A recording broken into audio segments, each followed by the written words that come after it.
Chapter 925. The moment they alighted, Bojio's boyfriend Aura returned. The doctor glanced up for the third time. It's a small injury, there's no need to stay in the hospital. Just make sure it doesn't come into contact with water. The doctor wanted to tell her that it was just a cut and there wasn't a need to come to the hospital. Bojio was finally convinced, but at this moment she paused and glanced up. He is a professional esports player and his hand is important to him. Do you want to take a scan to check his wrist? If you insist. The doctor didn't think there was a need, but the family member had requested for a scan. But why was there such a dumb person? It was just an external injury and they wanted a scan? The doctor shook his head. Chinemo reached out to take the pen from the doctor's hand, his voice calm.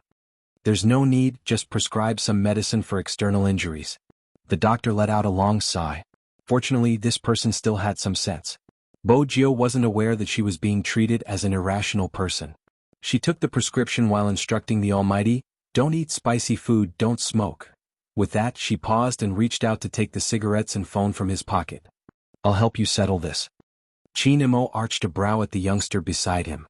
"Tell me, if you don't follow me back tonight, my hand won't be able to come into contact with water. How are you going to solve the problem of bathing?" The doctor and the patients around them exchanged glances. Bojio paused. "I really have something to do today. Tomorrow." Chinemo agreed without a change in expression. "Change the bandages tomorrow? You can't expect me to do it myself." Almighty Chin was indeed scheming. If Magician and his gang had heard this, they would definitely have ridiculed him. Back then, when he had treated his own gunshot wound, he hadn't even used anesthetics. Now, it was just a cut on his finger. The Almighty's words made Bojio's conscience feel uneasy. After all, the Almighty had been the one who had given her the medicine when her eyes had been infected. "All right." Bojio nodded, the silver whirlpool above her head turning furry the moment she got serious. Chinemo reached out and pressed the ahogue down. In less than a second, it rose up again. Chinemo arched a brow. Bojio smiled, showing her white canine teeth. "It's time for a haircut. Don't you want to grow it out?" Chinemo's tone sounded casual. Bojio paused. "I won't consider it for now." "Yes. That's it?" Bojio couldn't see anything from the Almighty's attitude. However, there was one thing that she was very clear about. All of her actions today were basically exposing herself. Smith's arrogance prevented him from picking up any other information. But the Almighty was not Smith. Not a single detail was left out in front of him. Her victory was in the aspect of rebirth. But Bojio knew that even this link was slowly collapsing. The Almighty was too smart. So many times he had suspected her. If one day the Almighty was no longer rational and wanted to transfer his soul, then she would really have to face his resistance and rejection. Bojio's fingers stilled. Because of this, she couldn't bring herself to talk about her childhood. At the start, she had wanted to ask the Almighty if he had any good friends when he was young. But now she would rather he hadn't thought about it. That way at least some decisions wouldn't be as painful. For instance, when he had to capture her personally. Bojio smiled, stretching lazily. That was why she had to run ahead of time. She didn't want to be enemies with the Almighty. According to Chinmo's personality, after this incident, he wouldn't give her complete freedom even if he had to return home. After he boarded the Land Rover, he instructed calmly, "Follow young Master Jio and find out where she is going." Yes. Under normal circumstances, even if the bodyguards in black weren't by Chinmo's side, they would be 300 meters away, just like the shadows of ancient times. They would appear whenever Chinmo needed them. Drive to the police station. Chinmo's gaze deepened. His fingers were still damp and cold. For some reason, it reminded him of the soft and smooth jade from before. His eyes darkened even further. There was no way the higher-ups wouldn't be aware of such a huge incident. But at the same time, Director Huang received a call. The content was, "Don't be so rash in the future. What if the remote operation doesn't stop? The public will be in danger. Smith will be in charge of the interrogation." That person let out a long sigh. "Young Master Chin, please advise him. It's good to be driven, but he has to follow the procedure. Don't make a decision without a request. This will put us in a very passive position. If something really happens, who will take responsibility? Have you thought about it?" Director Huang frowned, about to retort. "All right, believe in Smith, he isn't any worse than Chinemo." Director Huang tightened his grip when he heard the busy tone. Smith was preparing in the interrogation room. When he saw Chinemo walk in, he glanced up. "Mr. Chin, right? I've heard a lot about you, but you should have received the news." I will be in charge of the interrogation. You can listen in but please don't disturb me, alright? Qin Imo stood tall, his gaze calm as he glanced over him. Instead of answering, he asked, "Have you fought many times with Z?" Of course. Smith wasn't someone who showed off his abilities, he knew how to restrain himself. I'm from the Fifth Avenue, everyone knows that's Z's home ground. It's hard not to fight with her. Is that so? Qin Imo lowered his body. Has she been to Jianghu City before? Smith chuckled. Mr. Qin, have you forgotten? Z is in Jianghu City right now. Qin Imo replied, I meant in the past. Of course not. Smith arched a brow. That's all you want to ask. His tone sounded as though Qin Imo was asking a stupid question. Qin Imo glanced at him. I have many questions. For example? Smith shrugged his shoulders. It was more or less as if he was implying that Smith had to ask some meaningful questions to be worthy of his answers. Qin Imo watched him, his tone unhurried. How many times have you lost to Z? Smith. If one had to use a word to describe Smith's current reaction, it would be as if someone had stabbed him in the chest with a knife. It was really painful. Even the expression on his face was rejecting such a question. Qin Imo replied nonchalantly, It doesn't seem easy to answer, but I've studied psychology before. From your reaction, I don't think you've won even once. This time Smith froze. He cursed and wanted to argue with Qin Imo, but Qin Imo didn't say a word. Instead he turned to Qin Imo and cursed. That person had already turned around to leave. His voice was still very indifferent and noble. With your level it is indeed so. The interrogation must have been tiring. Bang. The door to the interrogation room was closed behind him. This was the first time Smith had the urge to kill someone. Bojio was right, wherever the Almighty was around, his venomous tongue could cause a person to collapse. In reality there wasn't a need for weapons. But Bojio hadn't expected the Almighty to use his venomous tongue to find out about her. Fortunately she hadn't been to Jianghu City before. There was something Smith wasn't aware of. Bojio had been to China, the Golden Triangle where the three countries met. That was where she had met with the fatal ambush. Time trickled by slowly. After separating from Qin Imo, Bojio thought that since she was going to accompany He Honghua to the banquet, she couldn't wear a cleaner's uniform. I need to buy a decent suit and I need to cut my hair. The youngster stuffed a hand into her pocket, blowing at the fringe in front of her eyes. She had wanted to get a haircut before heading to the men's clothing store on the same floor to pick a suit. Who knew that as soon as she entered the shop she would be pointed at and shouted, F***CK. F***CK. Expert. The Almighty. My savior. Bojio glanced at the patient. The Almighty. The thorn-head youngster had probably just gotten a haircut. His haircut was hilarious. Let's put aside the grudge between number 1 and number 2 middle school, can you do me a favor? Bojio smiled lazily. I can't, I'm in a hurry to get my hair cut. The one washing hair in this store is my little brother. The thorn-head youngster was serious. Help me play a game, I'll get him to wash your hair first. Bojio arched a brow. Why do you have so many little brothers? We're both working and studying, it isn't easy. The thorn-head youngster acted like a gangster. Bojio was helpless. Use your account to play? Is it another fight for honor? It isn't honor this time. The thorn-head youngster was a little bashful. It's a girl I like, I promised to carry her in the Hero mobile game. Bojio didn't need to ask for the outcome, there was a huge hole in front of her and she still had to carry him. I didn't expect her to be better than me. The gangster was a little incredulous when he said this.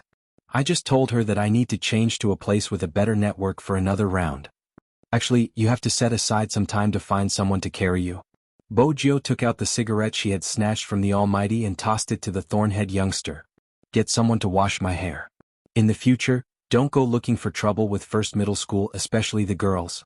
In the future, if you see a girl from first middle school walking along the commercial street and being targeted by thieves, you guys from second middle school have to protect her. The thorn-head youngster replied immediately, that's the work of trash. Don't worry, I'll give them an order tomorrow. Even though the students from second middle school aren't very good in their studies, we are very protective of the fairer sex. Was that how they were supposed to be protective of the fairer sex? Bojio arched a brow and didn't say anything else. When she lay down, she took the thorn-head youngster's phone. He stood beside her, pointing at the profile picture in his friend list. This is it, isn't she pretty? Don't snatch her from me, I'm warning you. Dearest, it's just a photoshopped picture, I really can't tell if she's pretty or not. Even if she's pretty, Can she be as pretty as Almighty Qin? Bojio thought to herself. Even if she liked someone, she would prefer the prettiest one. What was this? If an ordinary person heard this, they would definitely feel that there wasn't any comparison. It was a guy and a girl. But he was still a Chinibyu. You don't say. Young Master Qin is indeed handsome, the thorn-head youngster replied seriously. Bojio took the opportunity to enter the game, preparing to play casually. However, he had a request. You have to choose an assassin later. Aren't you best at playing as a tank? She still remembered the first time they had met. This Chinibyu playstyle had always been charging forward. The gangster shook his head. You don't understand. Nowadays the girls are obsessed with playing the assassin. I don't know who started the trend. He paused. It's you. When you were in the pro league you always played the assassin and you always got first clears. No, let me ask you, have you ever considered the feelings of people like us? It's not good to chase after girls. Everyone talks about your Highness Joe every day. It's depressing. Bojio. She couldn't reply. She hadn't been to school for a long time and wasn't aware of the situation. First, she adjusted the page. Since she had chosen the assassin, she changed the attributes slightly. Then she invited him in and the game began. At this moment, the shampoo youngster had already started to apply the conditioner. Hero had always been a game that allowed for better teamwork between teammates. Bojio switched on the receiver but didn't turn on the microphone. She could clearly hear a girl's voice on the other side. It was from the attacking sorcerer. Hey Qing, why do you always drag him into such a trap? He isn't a trap. The girl named Qing was playing as a tank. Bojio looked at the team composition. It was rather reasonable. She didn't care about what the other party said and charged straight into the opponent's jungle.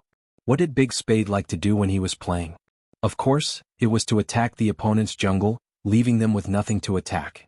After charging over, she didn't start fighting immediately. Instead, she hid in the bushes beside the blue beast. At this moment, the attacking sorcerer spoke again. Hey, can you come back? You only know how to send yourself to death. Don't bother about him, he's from number 2 middle school. His results aren't good and his brain isn't working well, the archer spoke. He sounded arrogant. The thorn-head youngster clenched his fists tightly but didn't say a word. Bojio glanced up at him. After all, she understood this Chinibyu. He was the type of person who would get angry at the slightest provocation. Yet he didn't retort? Bojio swept her gaze over the screen once more. Her gaze landed on the girl playing as the tank. It seemed like she really liked this person. His brain isn't bad. The tank girl's voice turned cold. If you guys continue acting like this, stop playing. The archer seemed to be afraid of the girl's anger. I'm just afraid he will send himself to death. If you don't like it, I won't say it. I'll lead you guys to victory later. The tank girl didn't reply. Instead, the attacking sorcerer spoke. I knew we wouldn't lose with you around. Almighty lead us. No problem, as long as someone doesn't send himself too far. The archer's tone was still filled with mockery. Chapter 926. Bojio swung her long sword and revealed herself. The lethality she exuded was off the charts. It was obvious that the enemy assassin hadn't expected someone to snatch the beasts at the start of the game. Caught off guard, not only did he lose the wild monster, but he was also targeted by a longsword. F***ck, it can't be. He hurried towards the sorcerer in the middle lane. Was a pity. He wasn't as fast as the youngster's precise movements. She leaped up and used her big move. In just a few minutes, Bojio had reduced the enemy's HP to a critical level. The man gritted his teeth and finally escaped to the defense tower. However, was this the end of it? He had obviously forgotten. Before he entered the tower, the young man threw a flying dagger straight at his head. Even though he had escaped into the defense tower, the damage was still there. He wanted to return to the city as soon as he took a step. A deafening sound effect appeared in the game. KO. First HP. A magnificent first kill. However, some noobs didn't look at the map. Before the numbers appeared, the attacking sorcerer spoke. Didn't I tell you not to send yourself to death? You must be drunk to play like this. Before she could finish her sentence, the numbers on the screen changed. 1-0. Did that mean they had killed someone? The girl's voice froze. She couldn't believe it and forgot to close her mouth. That was the first kill. And they were in the enemy's territory. With the noob's abilities, it wasn't possible. Lucky. The archer's voice was heard. The sorcerer replied immediately. He probably burned some incense before he left, heh. Bojio was still running on the map. Once the enemy discovered her tracks, they would definitely chase after her. At this moment she had killed someone and couldn't be at full HP. She was left with half a tank of HP. Once she was controlled by the sorcerer she would be killed instantly. But with her speed and maneuvering, an ordinary person wouldn't be able to control her. At this moment Bojio sent a signal to gather. The signal was sent to the sorcerer in the middle lane. Usually the assassin would lure the enemy over. As long as the sorcerer in the middle lane cooperated, the two of them would be able to kill the enemy instantly. Bojio paused in the bushes preparing to fight back. However, there was a problem. The mage girl in the middle lane didn't hear the signal at all. She didn't even look at the map coordinates and was still clearing the troops. Bojio was an assassin. The moment she rushed forward, she couldn't retreat in time. The opposing mage unleashed a powerful spell. Bojio used the strength in her fingers to turn and avoid the fatal blow. However, at this moment, it was no longer suitable to counterattack. It was just the start of the game and she didn't have enough money or HP. Her opponent was full HP, and the map showed that reinforcements had arrived. Bojio turned and returned to her own tower. This time she finally understood what it meant to be tricked. He had always played in the pro league and his teammates would only have problems with their hand speed or technique. But this person. Bojio glanced at her sorcerer and archer. They didn't even know how to look at the map and didn't listen for signals. How did they get the confidence to fly with the Almighty? There was one more thing Bojio wanted to ask. Why was an archer shooting the blue beasts?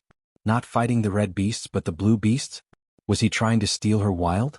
His strength was a trap for his teammates' deer. Bojio scanned the area and pondered for a moment. She decided to adjust her strategy. Chapter 927. They had to develop and strengthen their finances before they could produce equipment. That was the decision Bojio made after understanding the situation. Which meant that she wasn't going to participate in the team battle in the near future. Everyone who played the assassin class knew how lethal an assassin could be, right? No, the long-range archers and some attacking sorcerers were the main attackers. Under normal circumstances, the assassin class not only had strict control requirements, but more importantly, they had to be able to analyze the situation. They had to know when to attack, when to retreat, and when to counterattack. The strengths of an assassin were speed and explosive power. However, if one thought that an assassin should be like a tank and only charge forward without caring about anything else, then that would be a big mistake. It was obvious that the archer and sorceress in the middle lane thought that way. When the enemy rushed over, they shouted, "Hurry, gather in the middle lane, prepare for the team battle." The defense towers on both the top and bottom lane were being attacked. At this moment, they weren't going to save the towers and were going for a team battle? Bojio obviously wouldn't head over immediately. She would clear the troops around the tower and hit money everywhere she went. Her hand speed was so fast that the gangster was stunned. That was what he was thinking. Why did the same account play the same game character? How did that character become so powerful in the hands of the other party? It was unbelievable. Just as Bojio was about to attack the defense tower after the enemy on the top lane escaped with low HP, something happened in the middle lane. The sorceress came out of the defense tower. She didn't even release a stun fireball, instead she used her big move. She was confident that she would be able to destroy the enemy with a big move. But it was obvious that she didn't just release her skill, she didn't measure the distance. That big move had indeed hit something, but it hadn't hit the opponent. This was really awkward. Such a low-level mistake in the game. Seriously, she didn't know what to say. She could only say that she couldn't escape. Sure enough, the opponent's assassin leaped over and gave the female sorceress a close-range critical strike. Together with a stun from the archer, the female sorceress was killed in less than 2 seconds. Bojio's 1v0 became a 1v1. It was a draw. The male archer ignored the tower and ran towards the city with full HP and mana.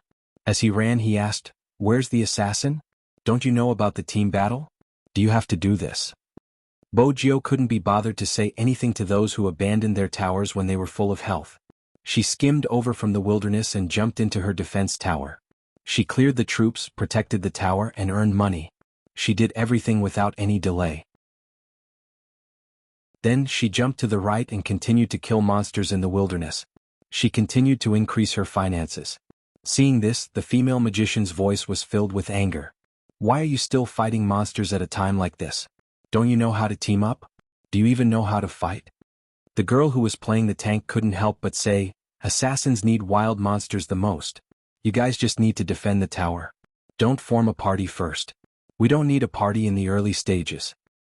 Then he's too much of a scammer." The female magus voice was still unhappy. If this goes on, we'll be dragged down and lose. Bojio arched a brow as she held onto the red beasts. She only had time to type one word. It was that "oh" word that made the female magician so angry.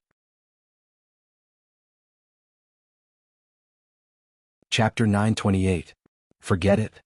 The male archer turned on the voice chat. He can do whatever he wants, we'll team up and attack the middle lane. The female sorcerer replied confidently, MMH. She maneuvered her character to move forward. There were two opponents as well. It was the same formation, a sorcerer and an archer. The female sorcerer saw the opportunity and immediately used a big move. This time she managed to catch someone. But the opponent's sorcerer seemed to know how to play. He released a stun fireball and with the help of the archer, he knocked the female sorcerer out on the spot. The next moment he used a big move. Go. The female sorcerer died again. This time the male archer didn't run because he was hit by the arrow, slowing him down. He couldn't escape even if he wanted to. Seeing that he was about to be killed to critical health. Right at this moment, a sharp blade flashed past. A small knife symbol appeared above the archer's head. The next moment, Bojio appeared like a bolt of lightning, a perfect explosive attack. In an instant, the archer's HP dropped to a critical level. At this moment, the sorcerer used another stun ball. Bojio tilted her body, dodging it perfectly. She threw a flying knife at the sorcerer before sweeping her long sword. Both the archer and sorcerer were on the verge of death. At this moment, their lives were hanging by a thread. Bojio just needed one more move and she would be able to take both lives easily. However, the male archer wasn't aware of the situation and continued to attack fiercely. Coincidentally, it was shot by him just like that. The game's music blared. Double kill. The screen showed that the two lives were taken by the male archer. Hence, the female sorcerer's tone became even more eccentric. Look, that's the Almighty. He should learn from some traps and just charge recklessly. It's fine, I'll be watching from the back. Even if he charges into the crowd, he'll still be able to survive. The male archer really believed that he had taken the credit for the double kill. This kid seemed to have forgotten who had saved him when he was almost killed. Why was it the other way around? Bojio glanced over at the thorn-head youngster. Where did he come from? Is that how they play? He's from number 1 middle school. The gangster clenched his fist. That's why I don't like these students from number 1 middle school. But I have to admit that he's very good at playing games. Bojio's lips twitched. You call this good at gaming? He just got a double kill, the gangster said seriously. Bojio arched a brow, her tone calm. He won't have the chance to kill again. Why? The gangster didn't understand. Bojio moved her fingers, clearing another wave of soldiers. Without me he would have been killed. It was a fitting scene. The moment Bojio finished her sentence, news of someone being wiped out came from the middle lane. This time it was the opponent who got the double kill. The score changed from 3-2 to 3-4. It was obvious that Bojio's team was lagging behind. Not only that, but they also destroyed one of their defense towers. Even the second defense tower was only left with half of its original structure. Fortunately, there was still the girl who played the tank. After returning to her position, she defended the half wall of the tower. The male archer was rather humble. It's my fault this time, I made a mistake. The female sorcerer immediately said, It's okay to die once, everyone makes mistakes, unlike some noob who is still fighting in the wilderness while we are in a team battle. But just as the female sorcerer said this, another sound effect played. Bojio killed someone in the wilderness, successfully tying the score to 4-4. We're really lucky to meet someone with low HP, the male archer said as he looked at the map. His tone was slightly sinister. The female sorcerer was full of disdain. It's all because you and I beat the opponent to low HP, allowing some noob to take advantage of the situation. No wonder he had to team up with us, he wanted to take advantage of us. Just as she was saying this, Bojio led the troops and jumped to the bottom of the defense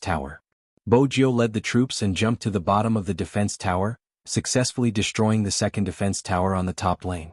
Then, she maneuvered her character into the jungle and disappeared again. Other than hiding in the bushes, what else does this noob know? That's enough. The female sorcerer was still commenting. The male archer was still confident. Ignore him, I'm here, there's no need to be afraid. Hence, the two of them started to charge forward. This time the opponent was alone. It was a 2v1 and the opponent didn't know how to play. The female sorcerer successfully swept the opponent and took a life. Noob, watch out, this is called a game. As she spoke, she took a step forward. A line of words appeared on the screen. Tyrant King has been killed. Killing the Tyrant King in the wilderness would double the team's finances and experience. This was beneficial to the entire team. The one who killed the Tyrant King wasn't anyone else, it was the noob that the female sorcerer was talking about, Bojio. Did Spade Z's FC King come for nothing? Whenever they wanted to clear a dungeon, they would specially choose the difficult hidden bosses. That was why they shocked Zone C time and time again. At this moment, the male archer was still speaking. It's normal for an assassin to kill a Tyrant King. If I was an assassin, I would have killed the Beast King by now. Bojio replied calmly, you can give it a try and see how long you can last before being killed by the Beast King. The male archer could tell that she was being sarcastic. His anger rose. What do you mean? Are you trying to say that I'm not a good player and that I'm a noob? Under normal circumstances, no one would reply to his question since they had to be careful. But when the word yes appeared on the screen, the male archer wanted to curse. Everyone can see who's the noob. What about you? You aren't even participating in the team battle. What right do you have to criticize others? Don't listen to him, let's go kill the Beast King. There are 4 of us now, it'll be easy. Was that really the case? They walked over. Bojio sent a message to retreat. Unfortunately, only the girl who was playing the tank hesitated for a moment. The rest of them surrounded the wild dominator boss. The Beast King was stronger than the Tyrant in terms of attack power and HP, making it harder to attack in the early stages. But that wasn't the main point. The main point was that the other party had probably gone to the Beast King. As expected, Bojio hurriedly turned invisible and retreated. But it was too late. The female sorcerer and male archer had been eliminated in this wave of team battle. Fortunately, the Beast King hadn't been killed yet. The other party was still fighting. Everyone knew that the Beast King would belong to the one who dealt the last blow. This was what people often referred to as snatching the Beast King. Bojio hid in the bushes, calculating the Beast King's HP.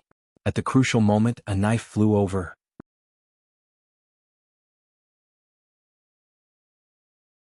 Chapter 929. Everyone knew what the consequences of this slash would be. The last attack was full of explosive power. It directly stole the Dominator boss that the other side had worked so hard to defeat and successfully captured the Wyvern. Damn, is the assassin on the other side using a cheat code? How can you snatch it like this? I've already been killed by him twice. I feel so wronged. Don't be so long-winded. Kill him first. There were 5 Dominator bosses, but none of them had full HP. But there were tanks, long-range shooters and team control sorcerers, all of them surging towards her. Bojio glanced at the map on her phone but didn't turn back. The reason was simple. There were 2 people on the way back. One was a tank and the other was a mage. Going back was basically suicide. He moved sideways towards the opponent's wilderness, making use of the bushes and walls in the wilderness to perfectly avoid the long-range cannons fired by the archer. This kid is too bold. Stop him, we must stop this assassin. However, Bojio wasn't going to let them catch her so easily. When she escaped, she didn't forget to throw a flying dagger at them. 2 people were sent flying in a row, and both of them were slowed down by her. He was about to escape. The young man raised his hand, and the towel he was using to dry his hair accidentally covered the young man's eyes. Bojio's first reaction was that it was over. As expected, the resurrected teammates didn't give her any support. They were separated by a wall. One of them was low on HP while the other was half HP. Both of them had used their ultimate moves on her. In other words, if their archers and mages attacked together, their opponents would be helpless. But no one cooperated. No one even tried to save her. When Bojio sat up, the character on her phone had already revived in the city center. The female mage was still unhappy. Everyone's back. Why did you rush in alone? You'll be surrounded. Li Shui, he stole the Dominator boss. Did you only see him being surrounded? Did you not see him steal the boss? The tank girl was really angry this time. You're the one who used your skills the wrong way, not him.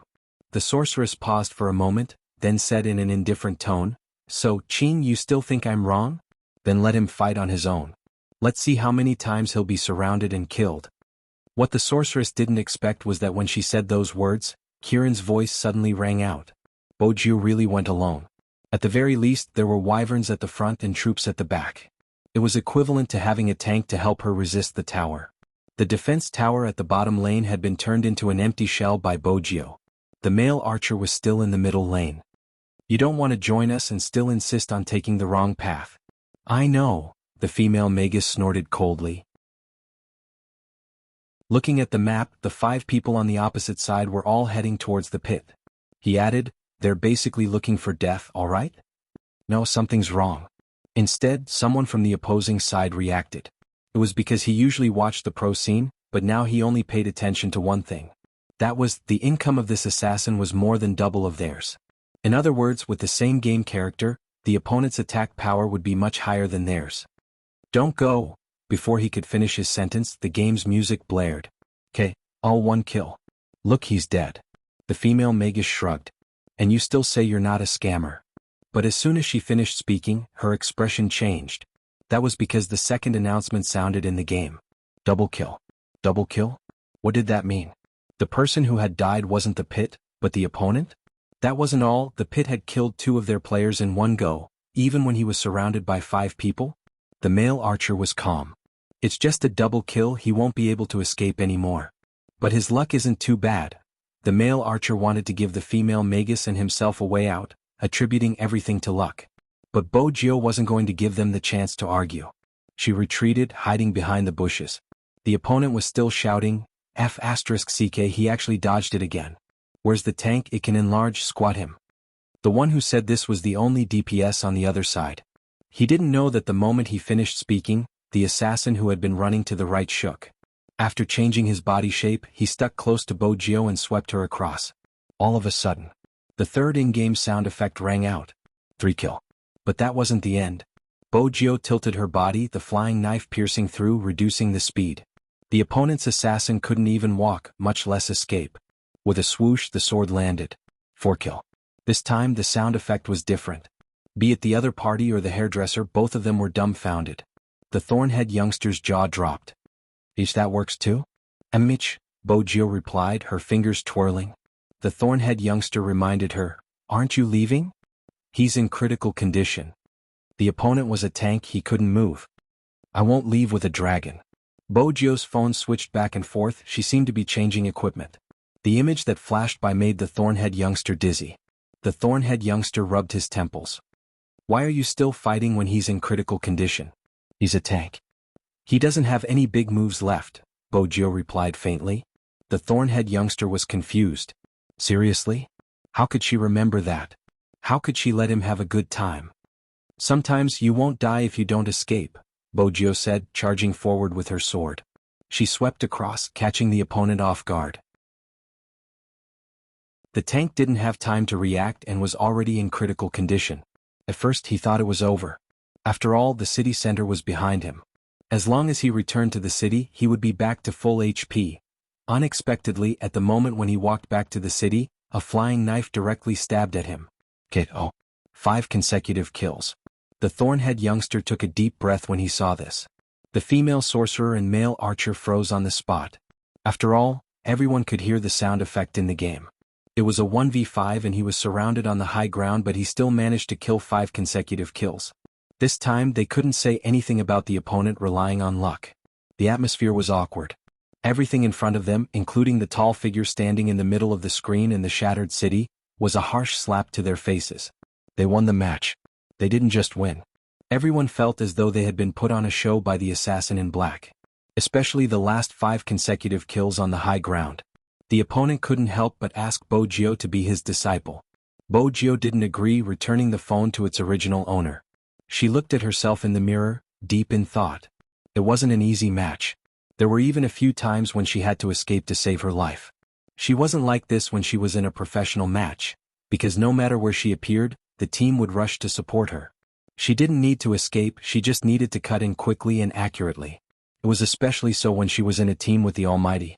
Bojio thought about it. She roughly understood what Fengyi meant when he said, "You still need to train more." When playing hero, one person could indeed carry the entire field. But really, sports wasn't a single-player game. It was to be like the Almighty, who could carry the entire field when he was alone and could coordinate well in a team battle. It seemed like before the National League. It was time to change what she lacked the most. On the other side, the silver-haired youngster stood up with a smile. On the other side, the Thornhead youngster pondered for a moment before opening the WeChat discussion group. With a flushed face he said, "I'm sorry, I wasn't the one who played the previous round. I'm not good as an assassin, but I can play as a tank. Even if it's a pit, I can block in front of you and give you time to escape. What I mean is, are you still willing to play with me? In reality, if the thorn-head youngster hadn't said it, no one would have known he had found someone else to play for him. After all, everyone was still immersed in the shocking quintuple kill just now. But to the thorn-head youngster, he didn't have a single good point. He wasn't good at his studies, and even though he looked good, he wasn't smart. He liked to be the boss, and even in games he couldn't beat the boss of number 1 middle school. The latter was a huge blow to him. You guys wouldn't understand the hatred between number 2 middle school and number 1 middle school. Who was better? It was a matter of pride. In comparison, he wasn't as good looking as the youngster. After all, pretty boys were trending nowadays. A tough guy like him wasn't cute. But he knew there was something he had to follow. Things should be as they were. He wanted to act cool. Hence, when he saw the youngster, he wanted to win. But at that time he had thought it through. If he won, he would tell the youngster the truth. Even if he was a bastard, he wouldn't lie to the girl he liked. That was also the reason why Bojio felt this Chinibu was worth befriending. The WeChat discussion group went silent for a second. The next second, the sorcerer girl, Li Shue's voice popped out. I knew it. How can a pit like you play so well? Playing games requires intelligence. Li Shue, don't make things difficult for the students from number 2 middle school. It's not easy to find someone to play for him. It was obvious that the person who said this was the male archer. The thorn-head youngster clenched his fists. Bojio glanced over. This is the second time you have to control your temper. I can't help it, they are friends. When the thorn-head youngster lowered his head, he looked like a large dog. Otherwise, with my temper, do you think I wouldn't beat them up? Hee hee, it's an insult to my reputation as the boss of number 2 middle school. Bojio arched a brow but didn't reply. Just then, a voice came from the other side. Where are you now? Outside. The thorn-head youngster's voice was still muffled. Come to my house. The girl's voice was cold, but the words she said were warm. Who wants you to be good at games? Hurry up and study with me. You don't want to go to university anymore, do you? The thorn-head youngster's eyes lit up. I'm going over now. The girl was obviously trying to get back at the thorn-head youngster. Some people are indeed smart, but remember, I like people like you who are a little dumb and a little pit. MMH. The thorn-head youngster nodded continuously. Bojio seemed to be able to see a certain Chinibu's ears pricking up. Seriously? Did his lackeys from number 2 middle school know about him? But, from your tone, you two seem to know each other? We live in the same district, but we weren't familiar with each other in the past. We only got to know each other after a while. With that, the thorn-head youngster turned and patted Bojio's shoulder. I heard that you like young Master Qin to the point of insanity. But you still haven't moved his heart, right? Bojio. Who did you hear that from? Is that how you use the adjective crazy? To be honest, I used to despise people like you. What's that called again? Alright, gay. The thorn-head youngster frowned. But you are different, you aren't a sissy at all. As the boss of no. 2 middle school, I shouldn't be talking to you about this since destroying you has always been our school's plan. But this time it's different. I feel that there's something wrong with number 1 middle school recently. Don't always chase after your almighty and forget your mission as the boss of number 1 middle school. Bojio. What did he mean by mission as the boss of number 1 middle school? This was a conversation between a Chinibu. What problem? Bojio asked casually. The thorn-head youngster caressed his chin. Someone wants to buy the trending searches. It's the girl who played with us just now. Buy the trending searches? Bojio frowned. Why would a high school student want to buy the trending searches? The thorn-head youngster shrugged. I don't know the details, but I know who her target is. It's a web novelist who seems to be depressed. Bojio glanced up. Why are you telling me this? Aren't you an esports idol? The thorn-head youngster pouted. An idol has to display his strength and let the people who like you learn from him. Someone should believe your words. My girlfriend likes that web novelist quite a bit. Bojio arched a brow. Your girlfriend? The girl who played with Tank just now. Isn't she pretty? The thorn-head youngster asked shyly. Bojio replied lazily, she just asked you to go home for tuition. How did she become your girlfriend? Didn't you hear her say she likes me? The thorn-head youngster shook his head. Forget it. Someone like you who doesn't get confessed to often wouldn't understand. Bojio, honestly, this isn't the only problem in number 1 middle school. As the top student in the school, you probably don't realize it. Anyway, it's quite troublesome. The thorn-head youngster revealed another piece of information. Previously, I saw someone from number 1 middle school with the local tyrant. He seems to be a mistress and is helping the other party to do something. The local tyrant seems to be doing a big business recently. In short, it's very profitable. But the dangerous thing is, when I went to socialize with my old man, I heard him say that as long as he took down the school, he would earn more than that. Speaking of which, aren't the students from number 1 middle school all dumb geese who only know how to study? Why is it more chaotic than number 2 middle school? It didn't seem to be important, but it revealed a lot of information. Bojio memorized everything without batting an eyelid. She stuffed her hands into her pockets and glanced at the clock hanging on the wall. I have something on, I have to go. All right, the thorn-head youngster replied. When I go to socialize again, I'll help you look after the students from number 1 middle school. I don't want you to die before I can even fight with you, benefactor. After Bojio left, someone in the WeChat group asked, who was the assassin just now? I recorded it and posted it online. Someone said that the assassin was so cool, can you tell me who it was? The thorn-head youngster thought for a moment before typing an ID. Spade Z. In an instant, the WeChat group exploded. Spade Z? Oh my god. It's actually my Highness Gio. Is he still there? Is he still there? I want to confess. No wonder he got the first kill in the first match, it's indeed my big Spade style. He even stole the dragon, he's so shameless, so cool.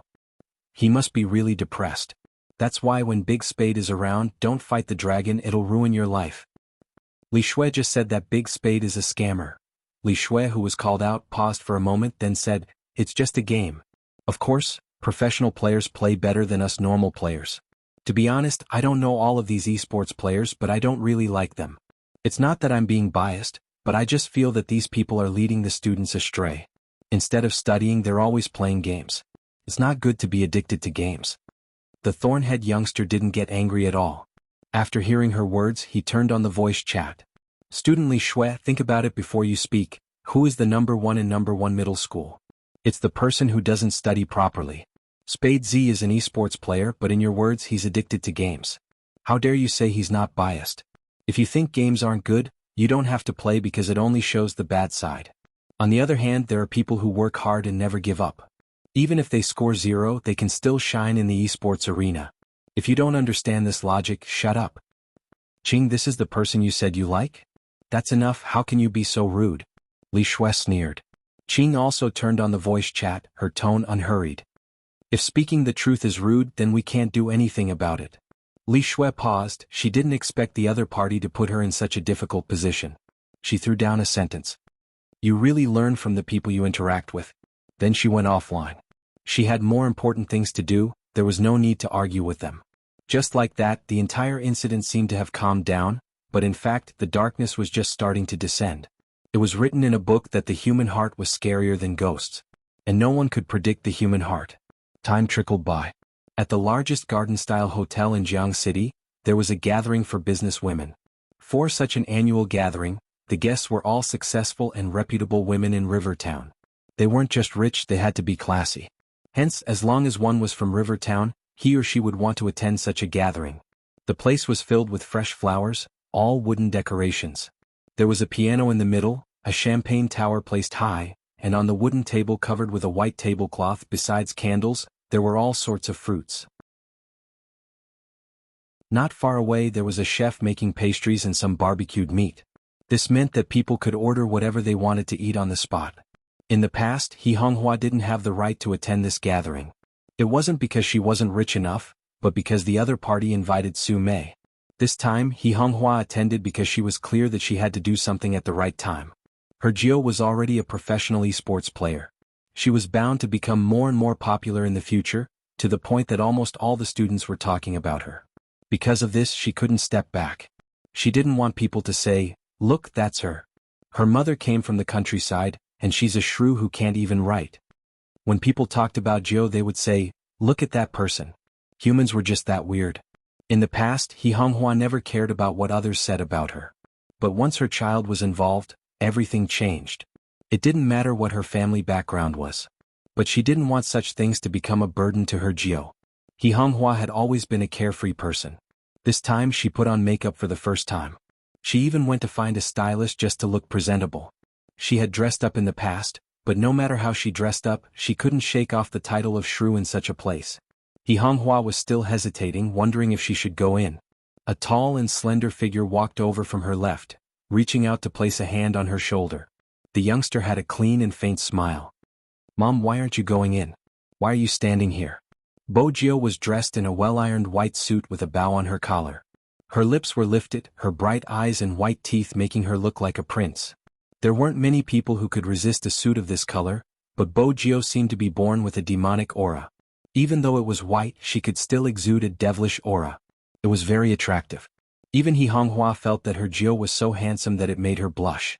Her round face broke into a smile, filled with delight.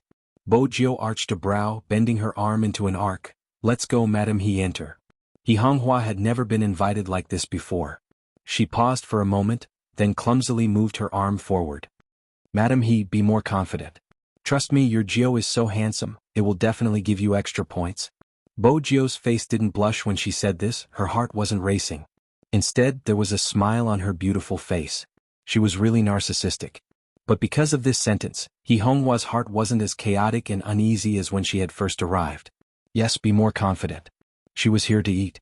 Bojio glanced over as she walked, observing Jianghu's side profile. When she saw the smile, her lips lifted. Jianghu still had to ask, "What did you do today? I didn't see you at the club, your teammates said you weren't training today." Bojio wasn't going to tell Jianghu about defusing the bomb. She reached out and tugged her suit, smiling devilishly. "I went to buy this and even got a haircut. I'm going to accompany Madame He to the banquet. How can I not bring my own equipment to carry the crowd?" Jianghu laughed. "You child." The moment they entered, they caught everyone's attention.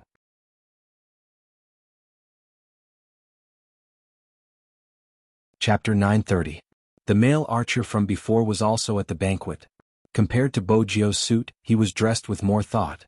He was wearing a British tuxedo that was tailored well, making him look tall and straight. The male archer wasn't anyone else, he was the celebrity son that Guorong had mocked when she heard that Jianghu was attending the banquet, Yi Sihua. When he found out that movie queen and was coming, he felt that his chance had arrived. They were in the same industry after all, hence he had received some news. Recently, movie queen and had secured a huge role overseas and the director was internationally renowned. He was currently searching for a mysterious Asian youngster. If he received movie queen Anne's recommendation, he would be able to act in the film. Wouldn't his net worth be that of a C-list celebrity? Those that weren't in the industry probably wouldn't know. As long as he acted in a huge film overseas, he would receive a steady stream of domestic resources. Other than that, he would be classified as an actor. Hence, to Yi Sihua today was truly a ladder for him to climb up. As for his acting skills, who cared? This was an era where looks mattered. As long as his acting skills were good, there wouldn't be a problem. There were people in the industry who wanted him to study. What a joke, he had to squeeze time for his classes because he was worried that the paparazzi would say that his acting had affected his studies. He had to be a role model, so he didn't have the time to study. Anyway, he could just use a stunt double for some scenes. As long as he had connections, he wouldn't have to worry about not being popular. Right now was the best time for him to grab hold of this opportunity.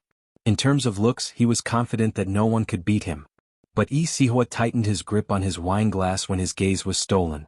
The people that had been chatting with him paused, their gazes landing on the person who had stolen his limelight today.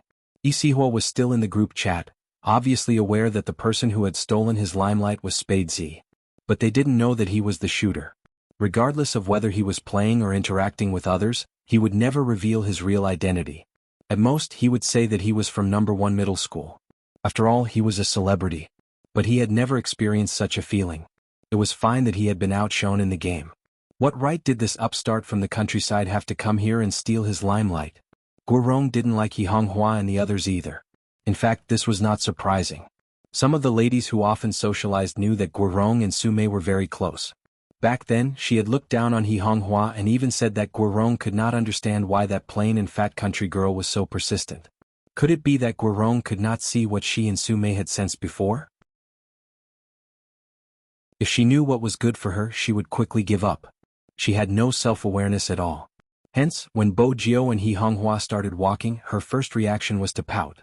However, people like them would never show their true thoughts on their faces. This was the elegance they flaunted. This was also the reason why Guorong felt that she was superior to others. She looked down on people like He Honghua who came from the countryside and wanted to join them no matter what their status was. Not to mention that son of hers. Not only was she a love-struck fool, she even dared to attack his own father. Guorong had also heard Su Mei talk about this person. Other than being a professional esports player, there was nothing good about him. But even though esports sounded nicer, it was just a game. He was really a person at the bottom of the social hierarchy, trying to find an opportunity to bite others. Guorong retracted her gaze from the two of them, holding onto her wine glass with a smile. She couldn't even be bothered to look at them. Come, Sihua, follow your Aunt Yanghuan more, it will be easier for her to introduce you later.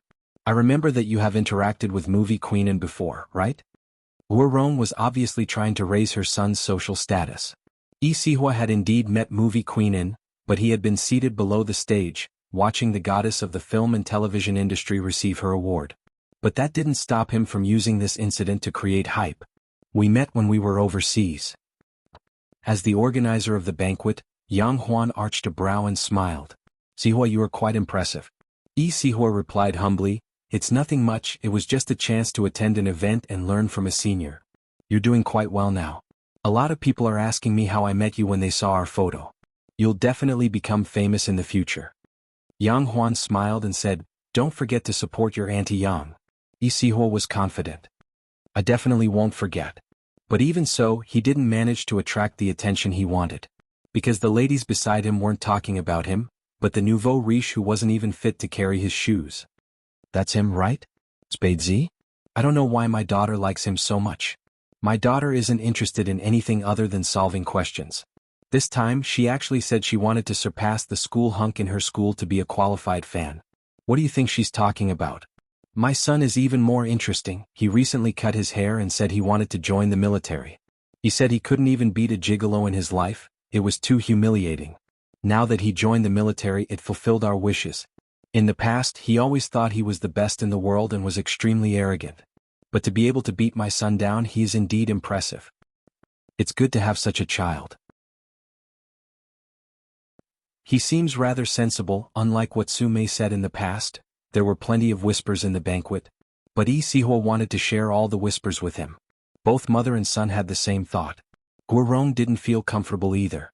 After all, in all the events she had attended, as long as her son was around, others would always be envious of her. Today's banquet wasn't going according to her expectations. Guorong narrowed her eyes. As the invited party, she had to greet the host. It was basic etiquette. Hence, the moment Bo Jiao entered, she brought He Honghua towards Yang Huan. If it had been He Honghua herself, she wouldn't have been confident. But with Bo Jiao around, things were different. He Honghua greeted Yang Huan naturally. To Yang Huan, maintaining harmony in social settings was basic etiquette.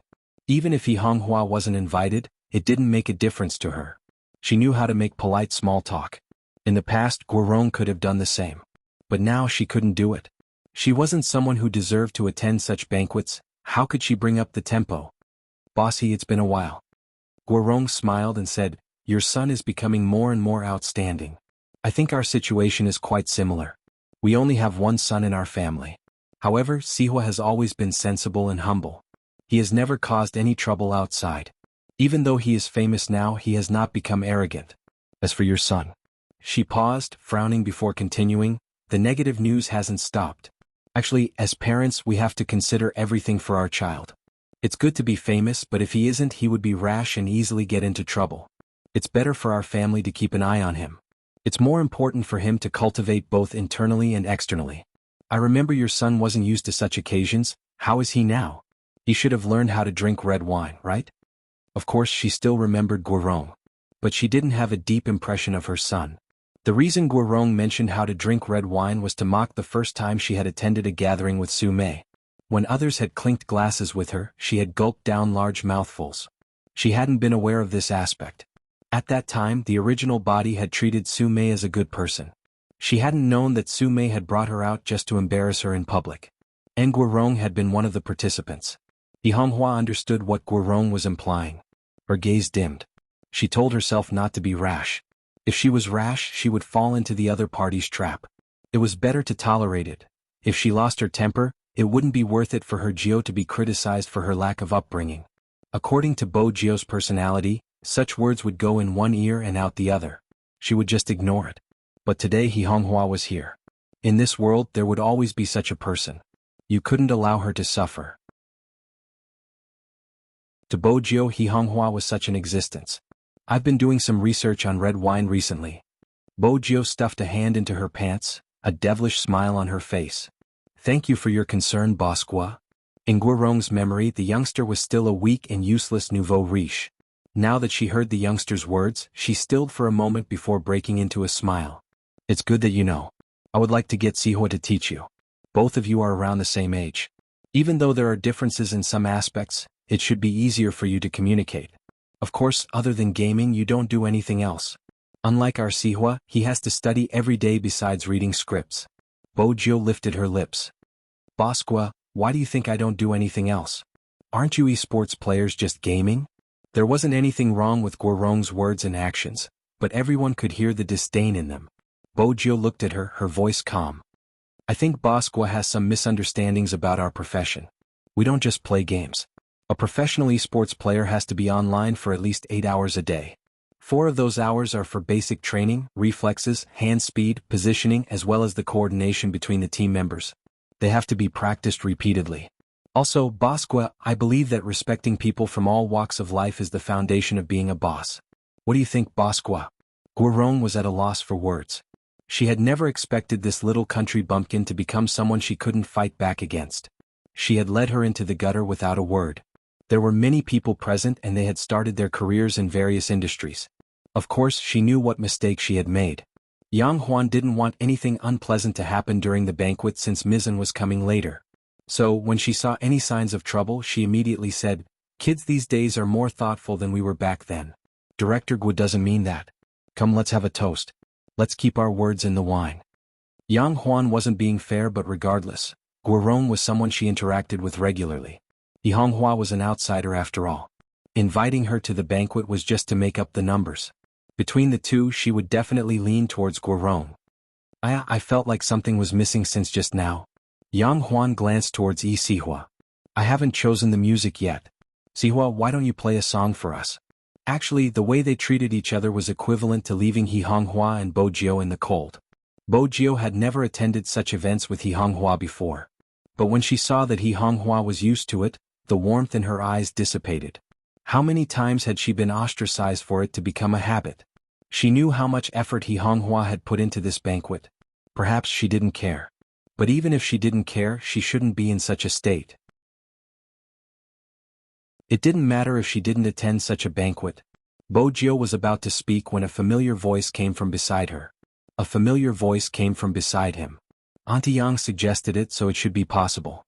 But I heard young Master Fu's words just now, and it seems to be very impressive. Why don't I play a part for young Master Fu? I don't need to play any famous songs, just basic piano basics. Young Master Fu should know, right? Bojio glanced up towards Sihua, arching a brow. Was this the male archer from earlier? Sihua wasn't aware that she was good at disguising herself and was extremely sensitive to voices. Moreover, Sihua's tone was filled with disdain. Naturally, she could tell who he was. Or do you mean that young Master Fu doesn't even know the basics? Sihua continued, clearly not giving her a way out. Even though he hadn't interacted with this useless person, he knew a little about him. He didn't even know how to touch a piano, much less play it. How dare he be so arrogant in the game and steal his limelight? He was going to let him have a taste of the consequences in real life. Even though they had a piano at home, He Honghua had never heard her Jio play it before. She had always assumed it was just a decoration. After all, her Jio liked to show off. Sihua was doing it on purpose to embarrass her Jio. He Honghua clenched her fists, wanting to say something. Bojio was faster than her. Should I play first or you? He Honghua paused, glancing up instinctively, her eyes filled with worry. Sihua chuckled. You can go first. I'm afraid you won't have the mood to play after I start since I'm a professional. The mockery in his words was obvious. He was clearly trying to belittle her. Oh, so you're a professional? Bojio walked forward casually, standing tall beside the piano. She glanced up, her gaze devilish. If an amateur like me doesn't play well, things will get awkward. Sihua smirked. Let's talk about that after you finish playing. This useless person was really shameless, playing better than him. Did he know where he came from? Bojio remained nonchalant in the face of his mockery. Everyone watched as the silver-haired youngster in a suit sat at the brightest spot.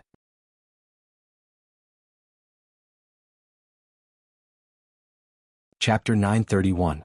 There was a sudden gasp from the crowd. Both Bo Jio and the mocking Yi Sihua turned towards the source of the sound. A woman walked in from the door. She seemed to be the beloved child of God. Whether it was her face or temperament, she was perfect. Few people could wear this kind of oriental red color with a noble effect, but when it was on her, it was as if nothing was a problem. That kind of fiery red color set off her snow-white skin, only making people feel that there was a kind of indescribable lazy beauty. That was not all, because there was another person standing beside her. He was dressed in a black suit, but it gave him the aura of a young master of a warlord. His arms were half bent, and his slender legs were walking forward. His tall nose bridge and thin lips were just perfect, sexy and noble at the same time. Who else could it be other than the ravishing young Master Qin of Jianghu City? The woman in his arms was movie Queen En, whom Yang Huan had been looking forward to meeting for a long time. In reality, not many people knew that movie Queen En and Qin Emo were mother and son. Mainly because no one knew about movie Queen En's background other than acting. Her appearance this time. Many were shocked. In terms of age, the two of them didn't seem to be a match. Besides, for young Master Qin to accompany her and intentionally lower her status, she must be a relative of the Qin family. Could movie Queen En be one of young Master Qin's cousins? The wrong guess was because movie Queen En didn't look like someone in her 40s. Other than Yang Huan, Bo Jio was the only one who knew the truth. But Bo Jio was surprised that the Almighty and movie Queen would attend the banquet. Based on their personalities, they shouldn't have attended such events. That was indeed the case. Movie Queen Anne's motive for attending the banquet was to make friends with her in-laws. She hadn't expected to meet her son at the entrance. Hence she had dragged him in. Movie Queen Anne had wanted to introduce her son to Madame He, but the moment she entered, she saw the silver-haired youngster smiling faintly at her from beside the piano. Jill was here too. In that moment, movie Queen Anne's eyes lit up. That was the benefit of being beautiful, even her eyes were deep and seductive. Yang Huan also saw movie Queen Anne's gaze on her. But she assumed that movie Queen Anne was looking at Yi Sihua, so she walked over with a smile. Sister Anne, you came at the right time. Sihua was just about to play the piano. Guorong followed behind Yang Huan. Looking at the beautiful woman in front of her whose age could not be guessed, her mind raced. She didn't know how powerful this person with the surname An was. In her eyes, the other party was just a celebrity who was good at acting. Later, she heard from her son that her identity would be of great help to him. Only then did she change her opinion of this woman. It was a waste to use such an important time to trample on He Honghua and her son. In any case, a country bumpkin would only be a country bumpkin. It was not worth it for them to take it seriously. Therefore, Guorong quickly continued Yang Huan's words. Madame An, Sihua told me that you've met once. What he said the most was for me to learn from your elegance as a mother. Now that I've seen you today, I'm still far from it. Movie Queen Anne didn't say anything in response. With her self-restraint, she wouldn't expose a person. But at the same time she smiled ambiguously and didn't reply. This was to deter those who wanted to get close to her. It was a pity that whenever Guorong tried to get close to someone with a motive, she would always ignore the fact that the other party didn't want to talk to her. She smiled and continued, I will get Sihua to prepare now. Madame An is here, I want to play something nice. With that, Guorong walked towards the piano. Unbeknownst to her. At this moment, Qin Emo was making eye contact with a certain someone. The gist of it was for her to go over to his side. This time, Bo Jio understood the Almighty's intentions. She supported her chin with her left hand, her fingertips tapping the piano keys. She still had to play. Qin Emo arched a brow, his gaze sweeping over Yi Sihua, who was standing beside her. His eyes dimmed as though he was asking, who is this? Don't tell me he's the person you confessed to before. Bo Jio understood his gaze. Almighty, don't bring up my dark history. Besides, how could I confess to someone like him? It was an insult to her taste. He Honghua noticed her Jio's gaze, but she wasn't sure if she should greet Qin Emo in such an occasion. Yes, in He Honghua's eyes, Qin Emo was just a junior who often visited her house. But from the looks of it, Qin Emo had been much easier to interact with when he was at her house. Now that they were in public, his aura changed. It was an air of nobility that kept strangers away. He Honghua wasn't the type to announce their relationship to the world. And she didn't move. She was still thinking about her Jio's piano competition with someone. Bo Jio had the same thought. After the interruption, she tidied herself up and was about to start. But, Madam He, look, Madam An is here. Let's stop this meaningless piano competition for now. Your son should sit somewhere else. Guorong smiled politely since she had to be elegant. He Honghua frowned. What was the meaning of this? They were the ones who wanted her Jio to play the piano. Were they trying to chase her away? Bojio smiled. She didn't move, her posture relaxed and suave. Boss Guo doesn't have the final say. We still have to compete. Hee. Guorong chuckled lightly like an elder guiding a junior. Young Master Fu, don't be so serious now. If you really want to compete, I'll get Sihua to teach you another day. Bojio didn't move. Instead, she glanced up, her gaze as dark as the night sky, sending chills down her spine. Guorong was stunned by the young man's gaze. Yang Huan hurried over. Madam He, it's going to be a private gathering and the piano is going to be used. I'm sorry, why don't you get your son to leave first? Yang Huan was the organizer, and since the organizer had said so, it would seem shameless if she continued to sit there. However, this group of people was too much of a bully. They were the ones who had coaxed her Jio to play the piano. Now, weren't they just playing with her? He Honghua clenched her fists, her face flushing red. Isihua was already standing beside the piano. His arrogant attitude was obvious, he was asking the youngster to give way. But he hadn't expected this. The slender figure walked over and stood in front of him. He stuffed one hand into his trouser pocket, the other on the piano. He was elegant, handsome, and elegant. People like him couldn't compete. Isihua was confident in his looks, but as long as he was around, celebrities like him had to step aside. He had filmed a role in the past, a young master of the warlord era. He was from No. 1 middle school after all. The forum would definitely be flooded with his photo. But very quickly someone posted a photo of Qin Mo. What's the big deal? I'll show you the young master of the warlord in real life. When Qin Mo had first entered the school, he had been wearing a military uniform and undergoing military training. His upright posture hadn't captured his face, but the image of him holding a bottle of mineral water and wearing military boots had instantly caused the posts related to him to sink. At that time, he had been thankful that Qin Mo wasn't in the entertainment industry. Now that he was facing Qin Mo, Sihua didn't have any temper. Because he knew very well that there was too much of a gap between them. What confused Sihua the most was Movie Queen Anne's words. Jio, you know how to play the piano? Sihua wasn't the only one whose expression changed. Even Guorong turned towards Movie Queen Anne. Jio? Movie Queen Anne actually called this country bumpkin Jio? Did they know each other? How was that possible? He Honghua was the son of a country bumpkin, how could he know such a noble person? But the scene before them forced them to believe it. Movie Queen Anne was behaving like a fangirl, her eyes sparkling. Hurry up and play a song, I've always wanted to see you sitting in front of the piano. It's just as I imagined, it's perfect. Yang Huan and Movie Queen Anne could be considered friends, but even if it was her, Ms. An wouldn't speak to her in such a tone. What exactly was the relationship between He Honghua's son and Sister An? No, what had he done to gain Sister Anne's affection? Bojio had interacted with Movie Queen Anne a few times and knew that the Almighty's mother had probably portrayed her character. But no matter what, he was still a son who slept with someone else. Bojio was still obedient. What would Goddess An like to hear? Sky City. Movie Queen Anne seemed to have thought of something and smiled. Mo, plays well too, a duet would be perfect. Aren't you going to compete? Let him back you up. In reality, Movie Queen Anne wanted the two of them to be in the same frame so that Madam He would feel that they were a good match. Besides, the situation had been obvious. Someone was bullying Jio. What kind of joke was that? She couldn't even bear to make things difficult for the child, how could she allow him to be bullied? During this time, Guorong and Sihua's expressions had changed several times. The moment Movie Queen Anne finished her sentence, the mother and son froze. Yang Huan wanted to say something. Sister An, Huan, regardless of the situation, you have to know how to treat your guests. You did well when you were young, but now that you've grown up, you seem to have forgotten. Movie Queen Anne glanced up at her. With just that one glance, Yang Huan's face burned. Everyone present knew that he was going to stop when the time was right. As the host of the banquet, her actions had been overboard.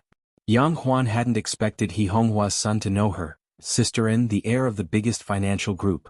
On the other side, Qin Mo was already seated beside her, playing the first sound test. Sihua's face turned pale. He knew he wasn't Qin Mo's match. But taking a step back, it wasn't a bad thing for him. Based on his understanding of the country bumpkin, he wouldn't be able to follow Qin Mo's tune. That way the country bumpkin would be the one making a fool of himself. With that, Isihua's lips curved upwards. But in the next second, the silver-haired youngster pressed the keys, her fingers gliding over the piano like water. Her hair fell softly behind her ears, her fair neck, her distinct collarbones, every joint flawless. The youngster in the white suit seemed to have been poisoned with every glance. The youngster's tune was ethereal and pleasant, penetrating into one's heart. The scene Isihua was expecting didn't happen. On the contrary, after hearing the sound of the guqin, everyone looked towards the center. The scene in front of him was indeed too beautiful. It was as though all the lights had been drawn out of the ensemble by the two men at the piano. The silver-haired youngster glanced over with a smile. Even the noble Chinamo seemed to have a liveliness to him. The people present had also listened to all kinds of concerts. This was the first time they had heard such a concert. The coordination between the two did not have the slightest bit of interruption. Their smooth movements reverberated in everyone's ears. Everyone could not help but close their eyes to enjoy it. There was even a professional piano teacher among them. Isihua's face turned paler as more and more people surrounded him. Someone pointed out, Isihua's piano skills aren't as good as his. At that moment, Isihua felt as though he had been slapped in front of everyone. He had mocked her at the start of the concert, but now, he had returned everything. There was a saying that had come true for him. After the youngster was done, he couldn't play anymore. Isihua was aware of the situation. He didn't have the youngster's familiarity with the piano keys and wasn't confident that everyone would be engrossed when he played. The coordination between the two of them was too good. Their tacit understanding was not only flawless, but their faces also made them look like a pair of princes. In reality, this wasn't the first time Bojio had played with the Almighty. But it had been a long time. The Almighty had long forgotten that she knew how to play the piano. From a certain perspective, he was the one who had taught her. Back then he hadn't liked to play with her. In order to attract his pet's attention, she had done many things. One time she had messed with his piano. In the end, he had grabbed her hand and pressed it against the piano keys. Which girl doesn't know how to play the piano? From today onwards, learn well and don't play with the English people next door, do you hear me? I don't know which keys are which. Stupid I. Yes, she had been playing the piano since she was young and the Almighty had taught her step by step. How could she be any worse than Isihua? Another note fell. Chinamo glanced over, his fingers touching someone's. It was at that moment.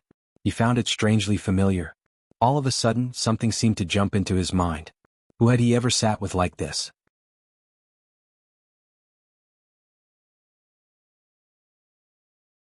Chapter 932.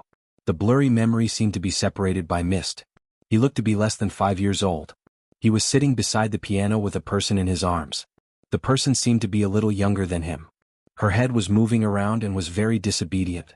He was holding the person's fingers and trying to memorize the notes on the piano.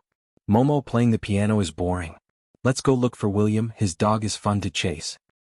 We'll go after we finish. It'll be late by the time we finish, I still have to climb the wall. You'll have curry rice after you finish. You can decide if you want to play with William or stay here to eat curry rice. He heard himself asking the person to make the choice in an aloof manner. The person's head drooped for a second before she lifted it again. I want to eat curry rice, but it's not fun to play the piano all the time. Let's take a break, I'll play Super Mario with you, but tomorrow at this time, you can't go to William's house. You have to come over and learn the piano. Which girl doesn't know how to play the piano?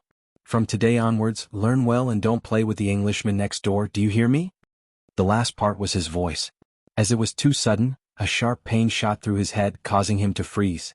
Even though there weren't any other reactions, his pale and handsome side profile made Bojio realize his discomfort. Bojio glanced over and asked in a low voice, Brother Imo? The pain only lasted for a moment. Chin Imo pressed his long fingers between his brows. Nothing. As soon as he finished speaking, he stood up and straightened his back. For some reason he felt like rubbing the young man's furry head. Chin Imo did the same. You played well. The sudden approach made Bojio pause. The warmth on her head was obvious, just like how he had done it when they were young. His breath drifted over and she could feel the warmth. Bojio lifted her head, her eyes meeting the Almighty's deep gaze. She smiled and pressed her fist against his shoulder. Same to you. The scene was pleasing to the eyes. The atmosphere between the two of them was also unusual. It seemed like a scene from a manga. Almost everyone on the scene was applauding for their ensemble just now. One of the Englishmen held a wine glass in his hand. When he looked at Bo Jio, his gaze was indescribable. He even turned to his assistant excitedly and asked, "Go and find out who this Asian boy is."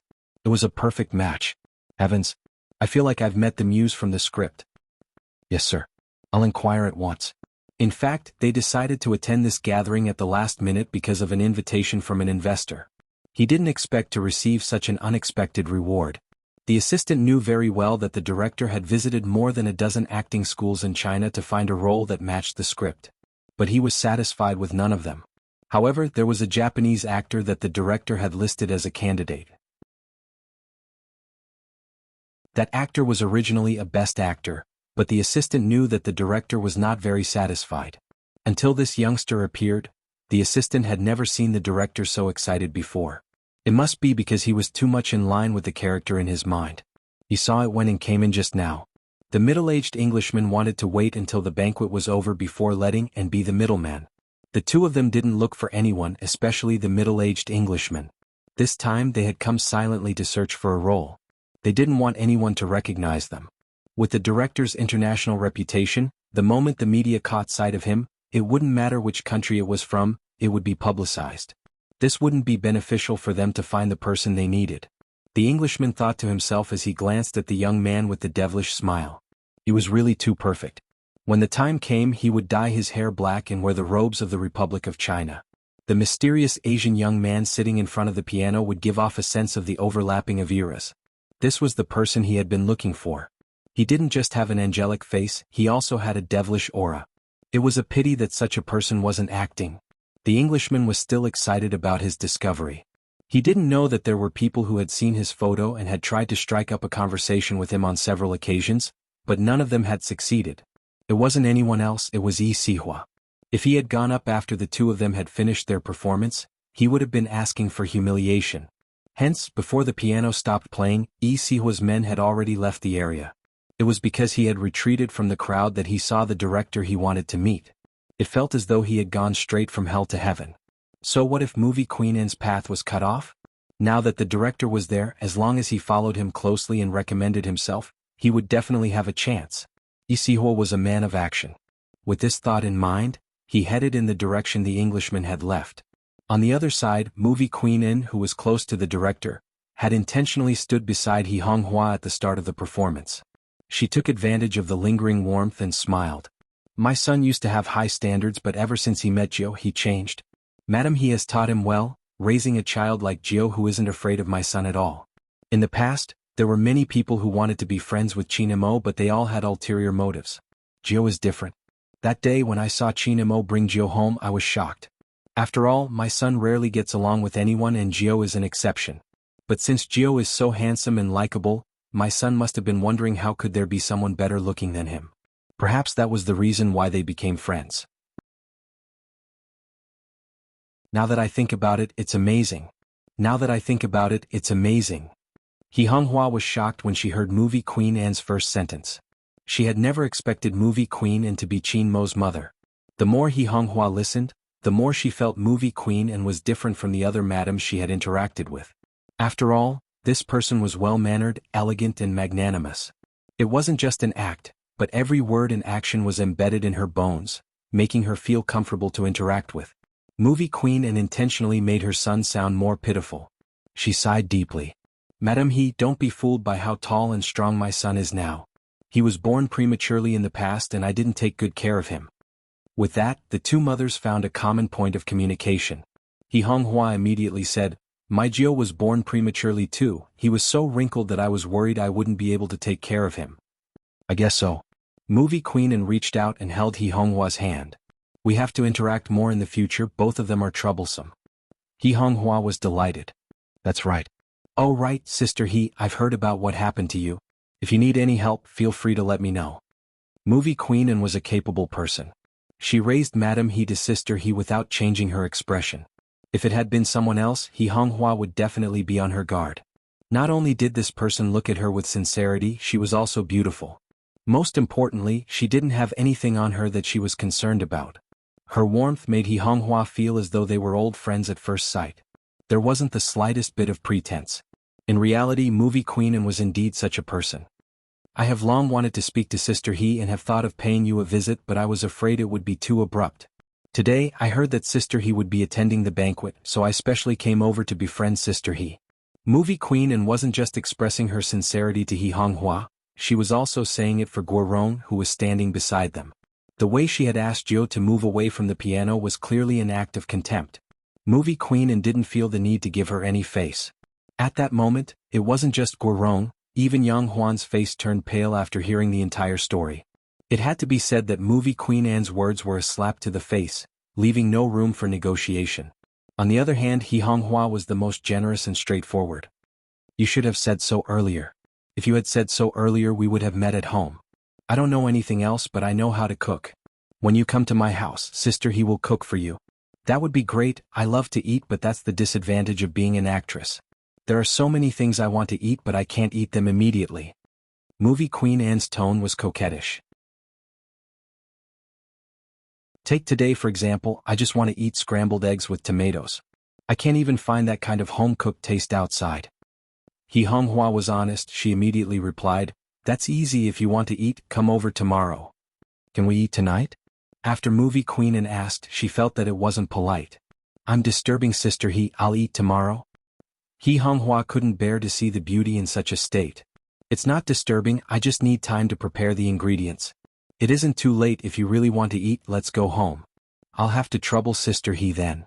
Movie Queen Anne held He Honghua's hand and smiled. She looked like a helpless little bird. Bo Jiu raised a brow as she walked over. Go home for dinner? What was going on? What was going on? When did her mother and the Almighty's mother become so close? In the time she had been playing the piano, the two of them were already calling each other sisters, completely disregarding her and the Almighty. That was indeed the case. The two of them chatted for a while before deciding on the itinerary. Even though Bo Jiu didn't think it was a good idea to attend such a banquet, she was still a little confused when her mother shoved her into the car so quickly. She glanced sideways at the Almighty, who was sitting beside her. His face was expressionless, handsome and elegant as usual.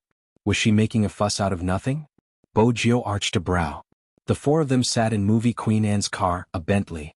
Even the chauffeur was an old subordinate of the Qin family. His aura was undoubtedly the most graceful among all the guests. Yang Huan came personally to send them off. In reality, she didn't want Movie Queen Anne to leave, but there was something she had to mention. "Mrs. He, I'm sorry for my negligence. I hope you won't take it to heart." He Honghua knew very well why Yang Huan said that. It was all for the sake of her younger sister and hence He Honghua didn't reply, merely smiling. People with different principles couldn't make plans together. In the future she wouldn't attend such banquets and she wouldn't befriend Yang Huan. That was all. It was understandable for Yang Huan to come out since she was acquainted with Movie Queen Anne. But Guorong followed, afraid that her son wouldn't have a chance once Movie Queen Anne left. Without a second thought, she pressed the car window. "Madam Anne, I have a private matter to discuss with you. May I know when you are free?" Guorong's actions weren't polite at all. However, she didn't realize it herself. She emphasized in a self-centered manner, "It's about my son. Please make time, Madam Anne." Movie Queen Anne was perplexed by his words. She smiled. "We aren't close and I don't have the obligation to talk to you about your son. Let's go." Guorong watched as the Bentley was about to leave, fuming. How can she be like that? Her voice drifted into the car. Even Movie Queen Anne wasn't fond of such people. She always believed that everyone in the world should help her and that it wasn't good if they didn't. As compared to such a two-faced person, her in-law was much better. He spoke his mind and was magnanimous. Even though he was careless, he understood the bigger picture. Movie Queen Anne felt that there was nothing wrong with her son and Jiu being together. Even if the gender wasn't ideal. But there wasn't anything else to pick on. Her in-law was easy to get along with. Movie Queen Anne's next step was to think of a way to win her over, to ask her about her thoughts and try to get her to accept as soon as possible. Bo Jiu didn't know what Movie Queen Anne was thinking, but from the looks of it, Movie Queen Anne was indeed too passionate towards her mother. She had called her sister He so intimately. Was scrambled eggs with tomatoes that attractive? Bo Jiu didn't understand Movie Queen Anne's actions. It didn't mean Qin Mo didn't understand, but it wasn't the time to point it out since there were still people around. Especially the person beside him, who was still thinking of escaping. It wasn't suitable for her to know his intentions. If he forced her even more, it would be troublesome if he allowed her to leave. Qin Mo's method was straightforward. He would settle her down and not allow her to go anywhere. Once she was completely his, he would talk about other things. With that in mind, Chinemo reached his hand out, grabbing onto her hand without a change in expression. There wasn't any emotion on his face. There wasn't much emotion on his face, but when his long and narrow eyes looked towards Bojio, it was obvious that he was telling her to be quiet. Bojio didn't retract her hand because that would attract the attention of the two parents in front.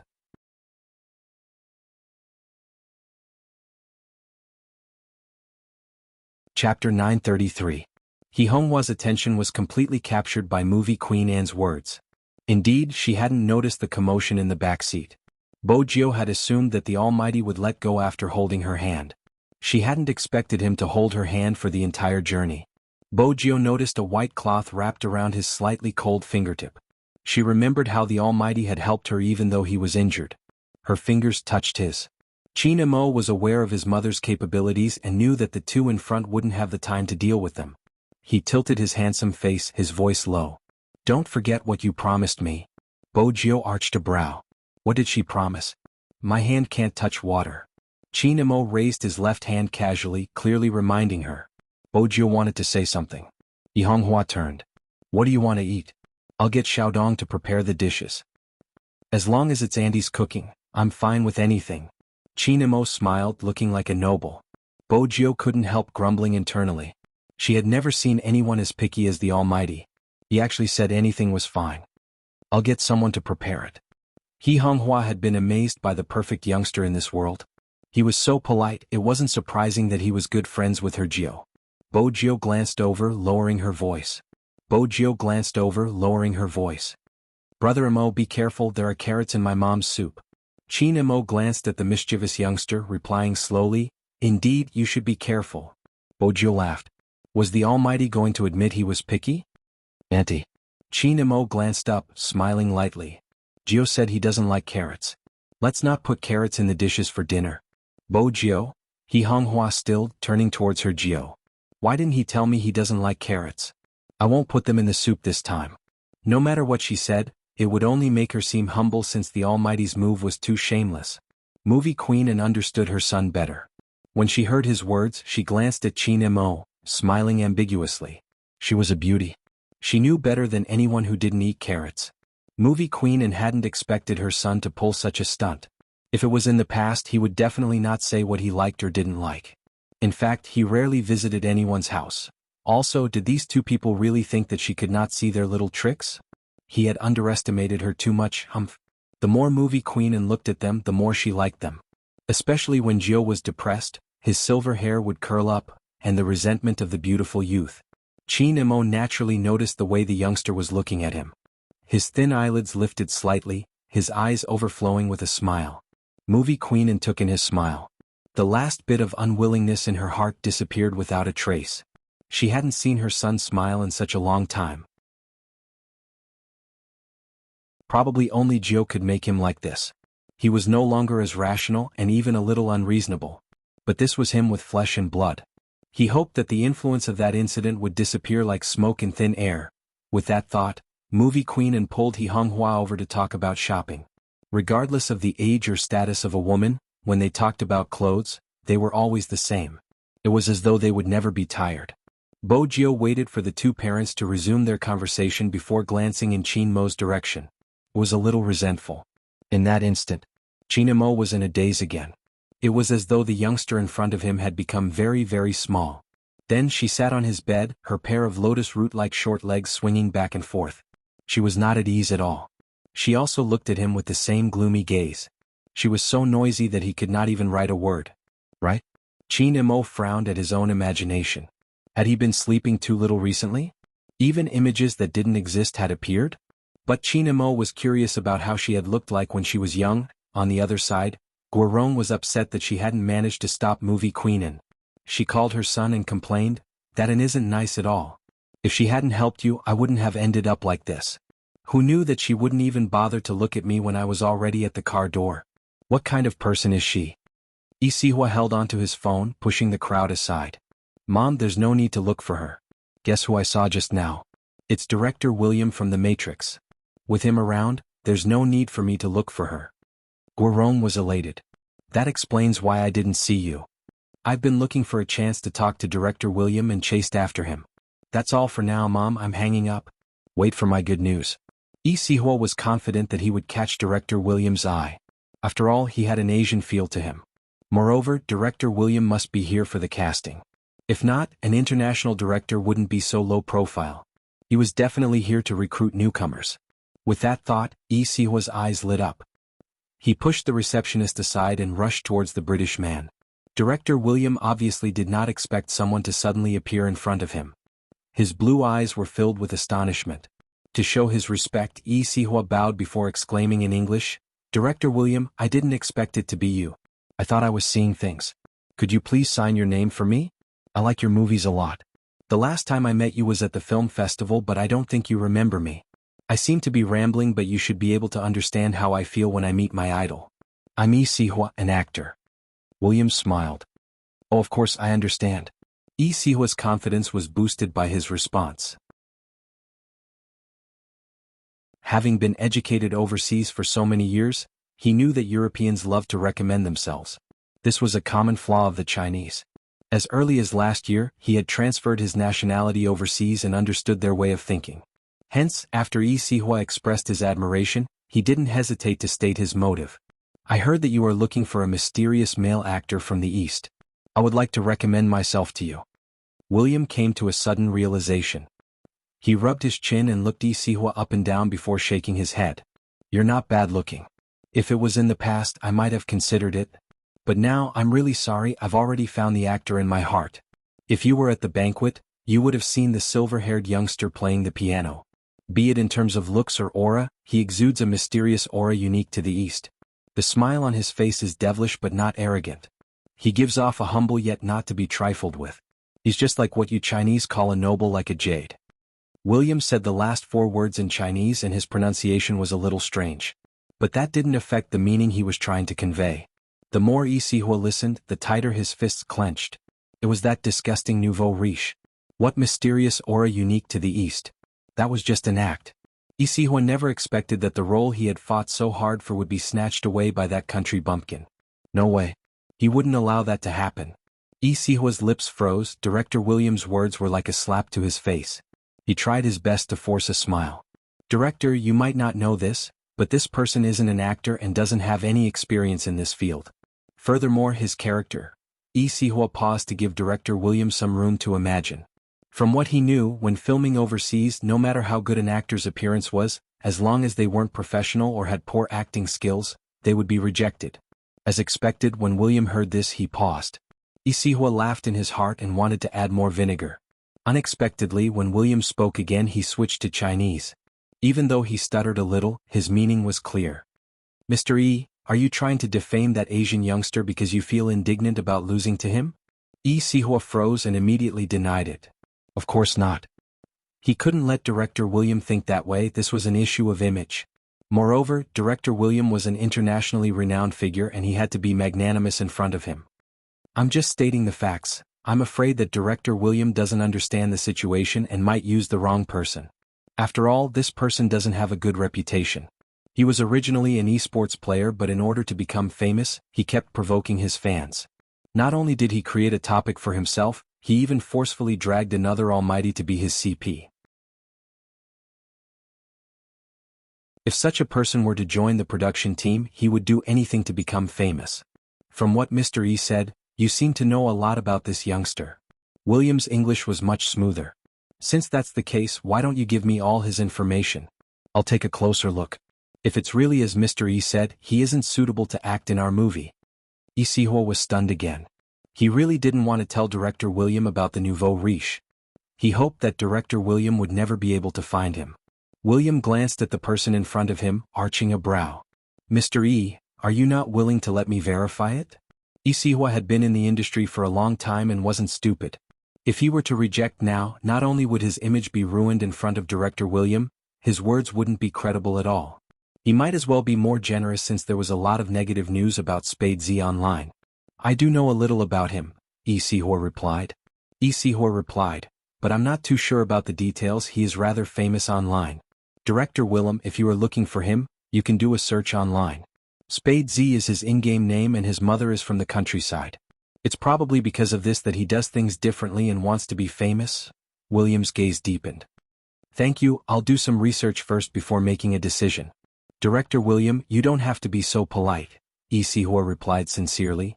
Even if the role doesn't belong to me, I don't wish for it to be played by any random person. This time William didn't reply. At this moment his assistant returned. Isihor knew he had achieved his goal. It was simple, if he couldn't get the role, that country bumpkin wouldn't be able to either. He was just a country bumpkin, what right did he have to steal his limelight time and time again? Isihor sent Director William to the car personally. I'll think about it. This was what Director William said before he left. Isihor waited for the car to drive off before smiling. However, there was still a gush of anger in his chest that could not be released. Who was he to snatch the role from him? Isihor kicked the rubbish bin beside him, his eyes dimming. But it was a blessing in disguise, he had cleverly left Director Williams' contact details. Perhaps after Director Williams saw the comments online, he might change his mind and let him take the role. It wasn't impossible. Isihor smiled once more, picking up his phone to make a call. Help me prepare some dirt. No, this time it isn't someone from the industry, nor that web novel author. I don't think they need it anymore. I managed to win over his fans. That web novel author should be in a bad mood. Don't bother with such a small character, it's an esports player, ID Spade Z. Once it's done we'll go according to the previous arrangement. Alright. The person on the other end of the line had a sharp mouth and monkey cheeks. Who else could it be other than the tall and slender criminal gang? He hung up, lifting his head to smile at the girl operating the computer. One of our chess pieces has his eyes on Spade Z. That's right. The girl smiled. Help him out. The tall and slender man seemed to have other matters to attend to. The crime squad. Don't worry, they won't be able to find anything. The girl tapped her fingers on the keyboard. The new psychologist has already taken over the investigation with the help of the higher-ups. No one will be able to stop us. How's your discussion with Rao Rome? The tall and slender man laughed sarcastically. He seems a little conflicted, he's still so naive. That's all, he wants to walk his own path. Even if he can't play in the professional league anymore, the mention of his father will calm him down.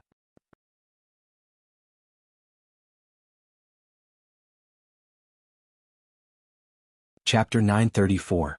Hihonghua's bright voice came from outside the door. Jiao, hurry down, dinner is ready. Bo Jiao adjusted her breathing and smiled. Alright, let's go down. Hihonghua was still boiling the soup. She went downstairs after receiving a reply. Bo Jiao had always been agile. Even after that, her legs weren't as strong as before, but it didn't affect her standing up. But the moment she stood up, the thing that belonged to someone else spread down her fair legs. She couldn't help but pause. Chinamo saw it as well. The slender figure that had been wearing a shirt bent over, pulling out 2 pieces of tissue from the side and pinching them. After wiping twice, he carried Bo Jiao horizontally. Shower before you go down. This time Bo Jiao didn't reject him. The shower wouldn't take long. Chinamo rolled up his sleeves and washed her thoroughly before grabbing a towel to wrap her up. His breath drifted over. Are you cold? Bo Jiao shook her head. Water was still dripping from her silver hair. The Almighty's actions weren't gentle at all. He had probably thrown her under the shower and carried her back. In that instant, she was reminded of the scene where the Almighty had thrown Princess into the bathtub. It was basically the same. She still had to apply the medicine. Bo Jiao took the opportunity while the Almighty was buttoning her shirt with one hand to apply the medicine and wrap the bandage. But this indeed proved that the Almighty's hand couldn't touch water. Just now, the Almighty had only had one hand in the water. The shirt and pants from before couldn't be worn anymore. Bo Jiao changed into her home clothes. Her hair was half dried, the fluffy hair making her look younger. Chinamo glanced at her and had another hallucination. He had seen her in this state often in the past, sitting on the bed fluffy and misbehaving after being scooped out of the water. It was a miniature version of her. Chinamo reminded himself once more that a certain someone wasn't a princess and he couldn't raise her like a pet. Even though he wanted to shrink a certain someone and stuff her into his pocket so that he could bring her wherever he went. But that wasn't realistic. They walked down the stairs one after another. In the end it was still speed. It took less than half an hour. The dishes were already on the table. 8 home-cooked dishes and a soup looked very delicious. Probably every parent would take out their child's childhood photo album when they were a guest. Hihonghua was no exception. Before the age of 2, Jiao needed to hide her gender so she didn't have many photos. Ever since he was 2 years old he had been getting more and more. He Honghua pointed to one of the photos and said, "This is the photo before she was sent to kindergarten. She was crying miserably. Cute. Movie queen and was undoubtedly fond of children, especially since they were so adorable. She couldn't bear to part with them, forgetting about the dishes on the table." It was He Honghua who noticed the two people coming down. She smiled and said, "Sit down and eat. Why is your hair still wet?" The question was directed at Bo Jio and she replied naturally, "I took a shower." He Honghua did not suspect anything. Movie queen and lifted her lids and glanced in their direction. Her focus was on her son. How reckless. Qin Imo was very calm, and it was hard to tell anything from his side profile. Bo Jio had a devilish smile on her face. From this, it was hard to tell who was taking advantage of who. Was her son the one at the bottom? Movie queen and felt that it was more likely. She shook her head and passed the photo album over. "Look at Jio when he was young. Isn't he cute?" She was reminding her son that he needed to take the initiative. Qin Imo really wanted to see what he looked like when he was young. His fingers swept across the photo, looking at the child in the photo album. Strangely, even though he had thought so much about a certain someone when he was young, he didn't feel much when he saw these photos. Qin Imo frowned slightly, his face as elegant as ever. Naturally, the two parents began to talk about their childhood stories at the dinner table. Bo Jio listened as she ate. She wasn't surprised since she knew better than anyone what her puppy had been like when he was young. Basically, he had been a spotless doll, ignoring everyone. People of the same age would often wonder why the child was so much cleaner than them. "It's my fault, I always made him wear brightly colored clothes. When he was young, people often treated him like a little girl," Movie Queenan said. Bo Jio could empathize with him. When she had first met the Almighty she had thought he was a doll. She had never considered him as a girl. Movie Queenan smiled at the youngster. "Did Jio encounter anything interesting when he was young?" Bo Jio glanced at the Almighty who was frowning as he ate. She couldn't help laughing. "I'm different from the Almighty, no one thought I was a girl when I was young." Hearing this, Qin Imo put down his chopsticks and glanced at her casually, as though he was asking her to be taught a lesson. Bo Jio's smile deepened. When she caught his gaze she changed the topic. "But when I was young my best friend looked like a girl. When I first saw him I thought he was a doll. At that time I didn't have any concept of suits. I only knew that his hair was tied up in a bun so he should be a girl. He was fair and pretty but cold. I couldn't help but want to play with him and bathe with him, but he always despised me. There was once when I climbed over the wall and entered his bathroom. That was when I realized he was a boy. That explains why he would always frown whenever I pounced on him." A small ponytail. Movie Queen Anne's eyes lit up.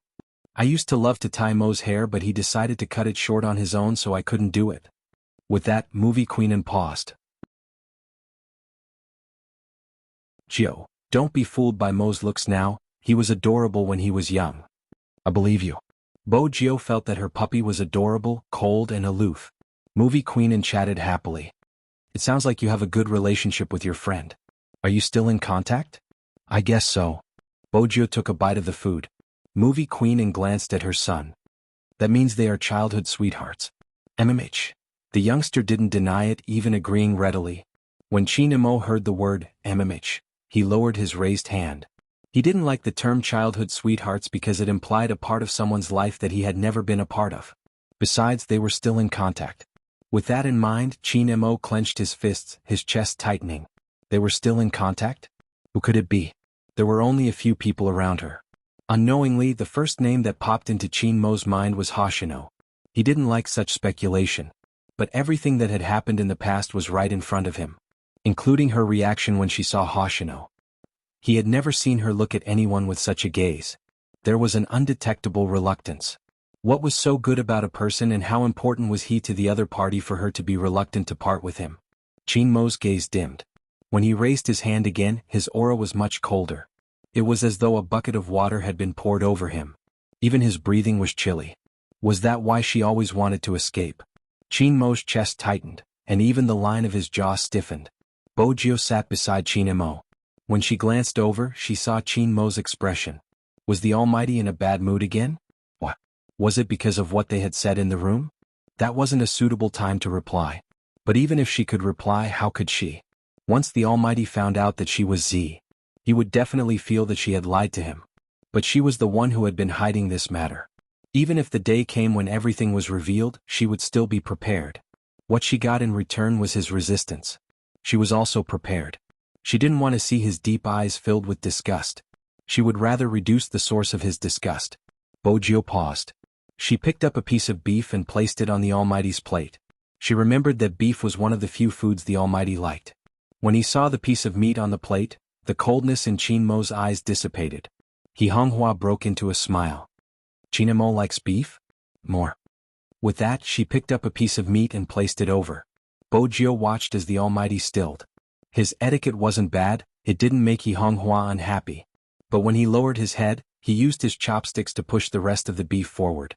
Then he picked up the piece she had picked up and placed it in his mouth.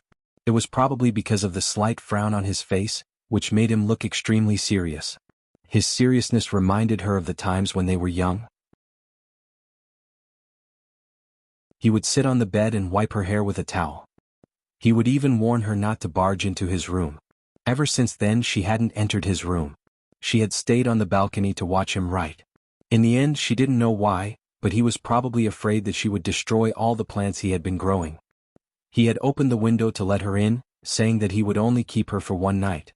That day, Bojio had washed herself especially clean, afraid that her puppy would dislike her again. Fortunately, her puppy had lifted the blanket coldly and told her to lie still. It was difficult for her to stay still. But her puppy's voice had been pleasant. He had opened his fairy tale book and read her a bedtime story. Sometimes he would reach out and stroke her hair. He had told her seriously that as long as she didn't play with William, he would read her stories every day and let her sleep on his bed. Between William and her pet, she would definitely choose her pet. Back then he hadn't allowed her to do many things. That included eating potato chips on his bed. But after listening to his stories she would feel hungry. He would sweep her a cold glance before heading downstairs to bring food up, just like a little prince. At that time he had already cut his hair short and was wearing cotton pajamas. His features were still prettier than hers and his body was soft. Indeed, she couldn't judge a person based on their childhood. Bojio would never have expected that her puppy, who had always been softer than her, would have such sharp edges. Which part hadn't changed? It was those eyes. Beneath his thin eyelids was a pair of deep and narrow phoenix eyes. Ever since he was young he had been different from others. Nice to look at? A familiar voice asked. Bojio arched a brow. MMH. You've been looking at me since a while ago. Qinmo took the chance when He Honghua went to scoop the soup, turning to press a cold breath into her ear. What are you thinking about? Haven't you slept enough? Bojio was thick-skinned. The best way to deal with someone as scheming as the Almighty was to remain silent. But the next question made her pause. The Almighty asked, "Is this childhood sweetheart the scheming boy you told me about?" Scheming boy? Bojio couldn't help wanting to laugh. But in order not to let the Almighty know, she nodded seriously. Qinmo watched her, his gaze deep. Stay away from him in the future. Bojio laughed so hard her shoulders were shaking. So the grown Almighty was so hostile towards her when she was young. Qinmo couldn't understand why she was laughing. In the end the dinner ended. He didn't get a clear answer. Qinmo's aura was much colder than before. But no matter how bad his mood was, Qinmo wouldn't show it in front of He Honghua. Movie Queenan was the best. Even Qin Xiaodong was impressed. After all, he had never seen Madame become friends with anyone in such a short period of time. Movie Queenan was the first. Moreover, they seemed to be getting along well with each other. They didn't even notice the change in time. This time, Movie Queenan came back not only for her son but also because there was a role that suited Jiu. She wanted to try persuading him to see if he would agree. But it was obvious that today wasn't a good time. With her son around she wouldn't be able to get the role. After dinner, Movie Queenan stood up with a bright smile. It's late, Mo and I will be heading back first. Sister He, let's meet another day. We can watch their competition together. No problem, He Honghua agreed readily. When they left, everyone was sending Movie Queenan off. I have something to discuss with Jiu in private. You can head back first. He led Bojio to a fork in the road. There would always be a fork in the villa district. For places with good greenery like this, there would be a street lamp installed in the area with lush leaves. The afterglow of the lamp shone on Qinmo's face, a mesmerizing handsomeness. Bojio couldn't help calling him a demon.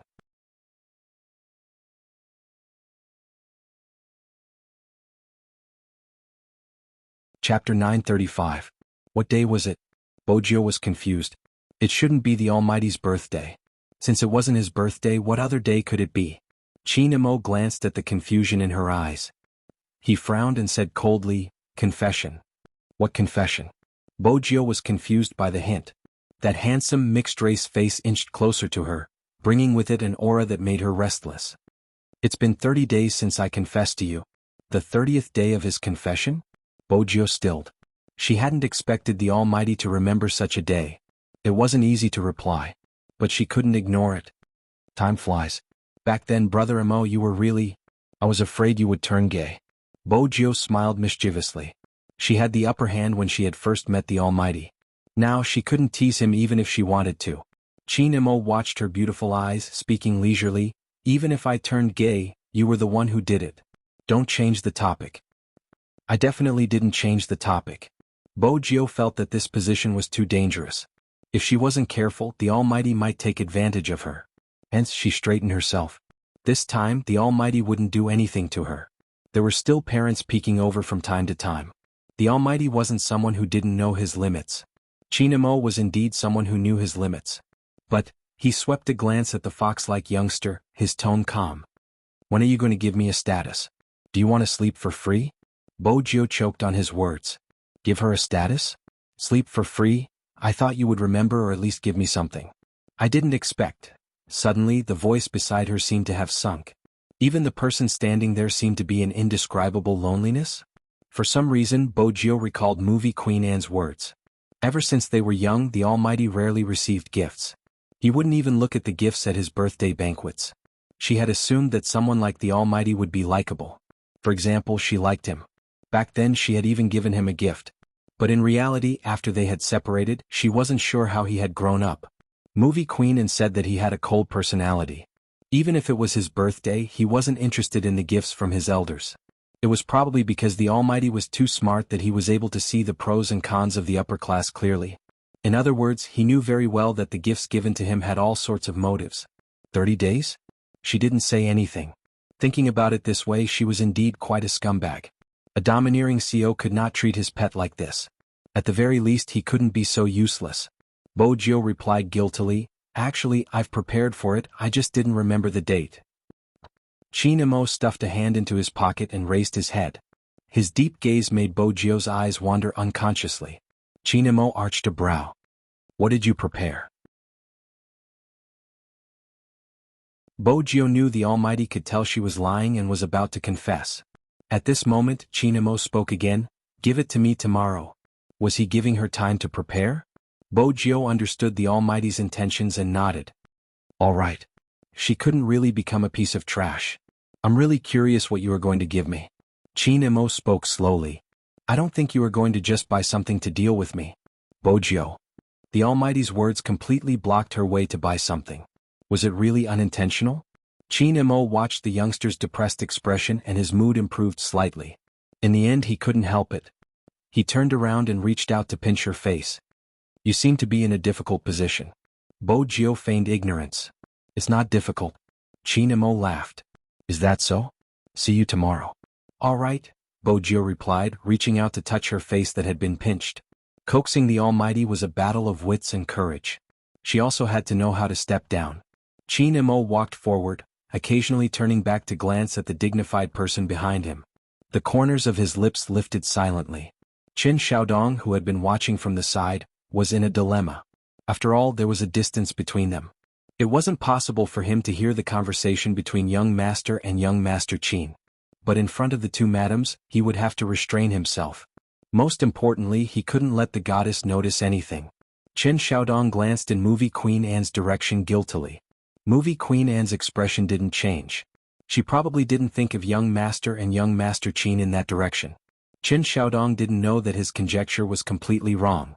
Movie Queen Anne watched as the two of them walked over from afar. These two kids are really something. They even have to whisper things. Isn't that so? He Honghua had been suspicious at first, but after hearing Movie Queen Anne's words, she felt relieved. Their relationship was probably too good. But she had to find some time to talk to Jiao. She didn't have to worry too much when she was interacting with an upright kid like Qin Emo. She still had to maintain a distance with other boys. Even though she was dressed as a boy, her Jiao was still a girl in her heart. Yihonghua was still waiting. She was waiting for everything to settle down. When the time was right, she would let her Jiu dress as a girl again. That day should be arriving soon. Jianghu thought about it. She had to work harder and take back everything that she had lost in the past. But Jiu's identity was special. She had to think about how to dress as a girl again. Everyone had different thoughts. Bo Jiu's mind was filled with thoughts about what to give the Almighty. Even after Movie Queen and Enchin Mo's car disappeared into the night, Bo Jiu still hadn't come up with a good idea. What should she give? Bo Jiu was still thinking about this question when she lay on the bed. In the extended Lincoln, once there wasn't anyone else, Movie Queen and became more direct. You were jealous when we talked about Jiu's childhood sweetheart, weren't you? No. Chin Mo held onto the mineral water bottle, tilting his head to take a sip. From the side of his face, there weren't any signs of jealousy. But there was one thing. Why don't I remember tying my hair when I was young? Movie Queen and shifted her gaze subconsciously. She looked out of the car window, her voice muffled. You were still young then. You couldn't remember. Is that so? Chin Mo didn't dwell on this question. Instead, he turned on his phone and searched for a certain someone's profile picture on WeChat. He typed a few words over. Don't forget to bring your present tomorrow. After Bo Jiu received the message, she couldn't fall asleep. She tossed and turned for a while before a thought struck her. She smiled and stood up, walking towards the basement she had remodeled. The moment Bo Jiu entered, the 3 pure white ultra-thin laptops lit up at the same time. Silver icons flashed, just like a scene from a blockbuster movie. If it was something she had personally made, the Almighty might like it. She followed this train of thought. Bo Jiu opened the game official and found the video of their team's competition. With a click of her mouse, she saved, edited. In terms of operation, it wasn't complicated. But it took a lot of time. If she wanted the camera to have a sense of story, she had to find the scene bit by bit. The night sky outside the window was getting darker. Bo Jiu sat in front of the computer, her left hand on the keyboard while her right hand clicked on the mouse. Her beautiful silver hair was messy, but she didn't seem to have any intention of stopping. The Chin family. The lights never went out. This was a unique characteristic of the military compound. Regardless of the time, there would always be soldiers on duty and patrols. Movie Queen and stood in front of the floor-to-ceiling window, watching the swaying white poplar with a heavy heart. It wasn't because of her, but because of the question her son had asked her in the car. Madame Jiang brought a cup of tea over. Madam, did you have a bad chat with Madame He? Of course not. When Movie Queen and smiled, there were dimples on her face. Sister He is a straightforward person and doesn't forget her roots. There aren't many people who can maintain their character after entering the business world. She doesn't compete or lie to herself. A woman is weak but a mother is strong. Jiu has a good mother. Madame Jiang laughed. It seems like the rumors aren't entirely trustworthy. It isn't at all. Movie Queen and lowered her head to take a sip of tea, her brows still furrowed. Madame Jiang was confused. Then Madame Jiang, what exactly did Mo go through to lose a portion of his memory? Movie Queen Anne's question had become a taboo in the family ever since. Madame Jiang didn't know how to answer. No one would be able to forget the young master who had come down from the private plane with blood dripping from his fingers. At that time, his thoughts had been in a mess. Movie Queen Anne knew she wouldn't be able to get an answer. Hence she took a deep breath. Now he has started to interact with criminals again. Madame Jiang, I'm worried that the past will repeat itself. Madam, don't worry. With young Master Jiu around, it won't happen. Movie Queen Anne broke into a smile. You're right. Once one thought things through, they would gradually let it go. It was the same for everyone. What they couldn't let go would always be the injustice. In the club, Rao Rong looked at a screenshot of the news. His hand tightened around the mouse. It was an old piece of news about $1 million of embezzled money found in a policeman's house. Because of the double-crossing, the policeman didn't have a good ending. Rao Rong hadn't believed this piece of news at all. He wanted to clear his father's name. When he was young, he had tried many methods. Time and time again he had hit a wall. He had been expelled from the club and in the end, he had lost all hope. Rao Rong wanted to know who had killed his father. Why had the $1 million appeared in his house? He could only rely on that person. That was reality. He had no choice but to lower his head. Captain. Lin Chintao rubbed his eyes, switching on the lights. His hair was a mess. Are you still thinking about the competition? Rao Rong closed the page and stood up, replying faintly, Lin Chintao grabbed his short hair. It's the team that can't keep up with you. Actually, I have thought that it would be better if Captain went to another team. It's not that. Rao Rong walked over, glancing at the red mark on his face. Go to sleep. Oh. Lin Shintao agreed, but he didn't stop. Ever since China Mo got together with Little Spade, his playing style has changed. He's sharp and shameless, getting addicted to the jungle. It's hard to defend against him. Rao Rong paused. In the beginning that was his playstyle, but it changed.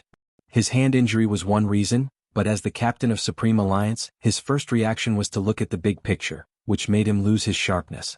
Until Spade Z appeared. The Supreme Alliance today is very strong. It was a pity that he could no longer compete with his opponent in a fair and square manner. Rao Rong didn't tell Lin Shintao that. The night continued to fall.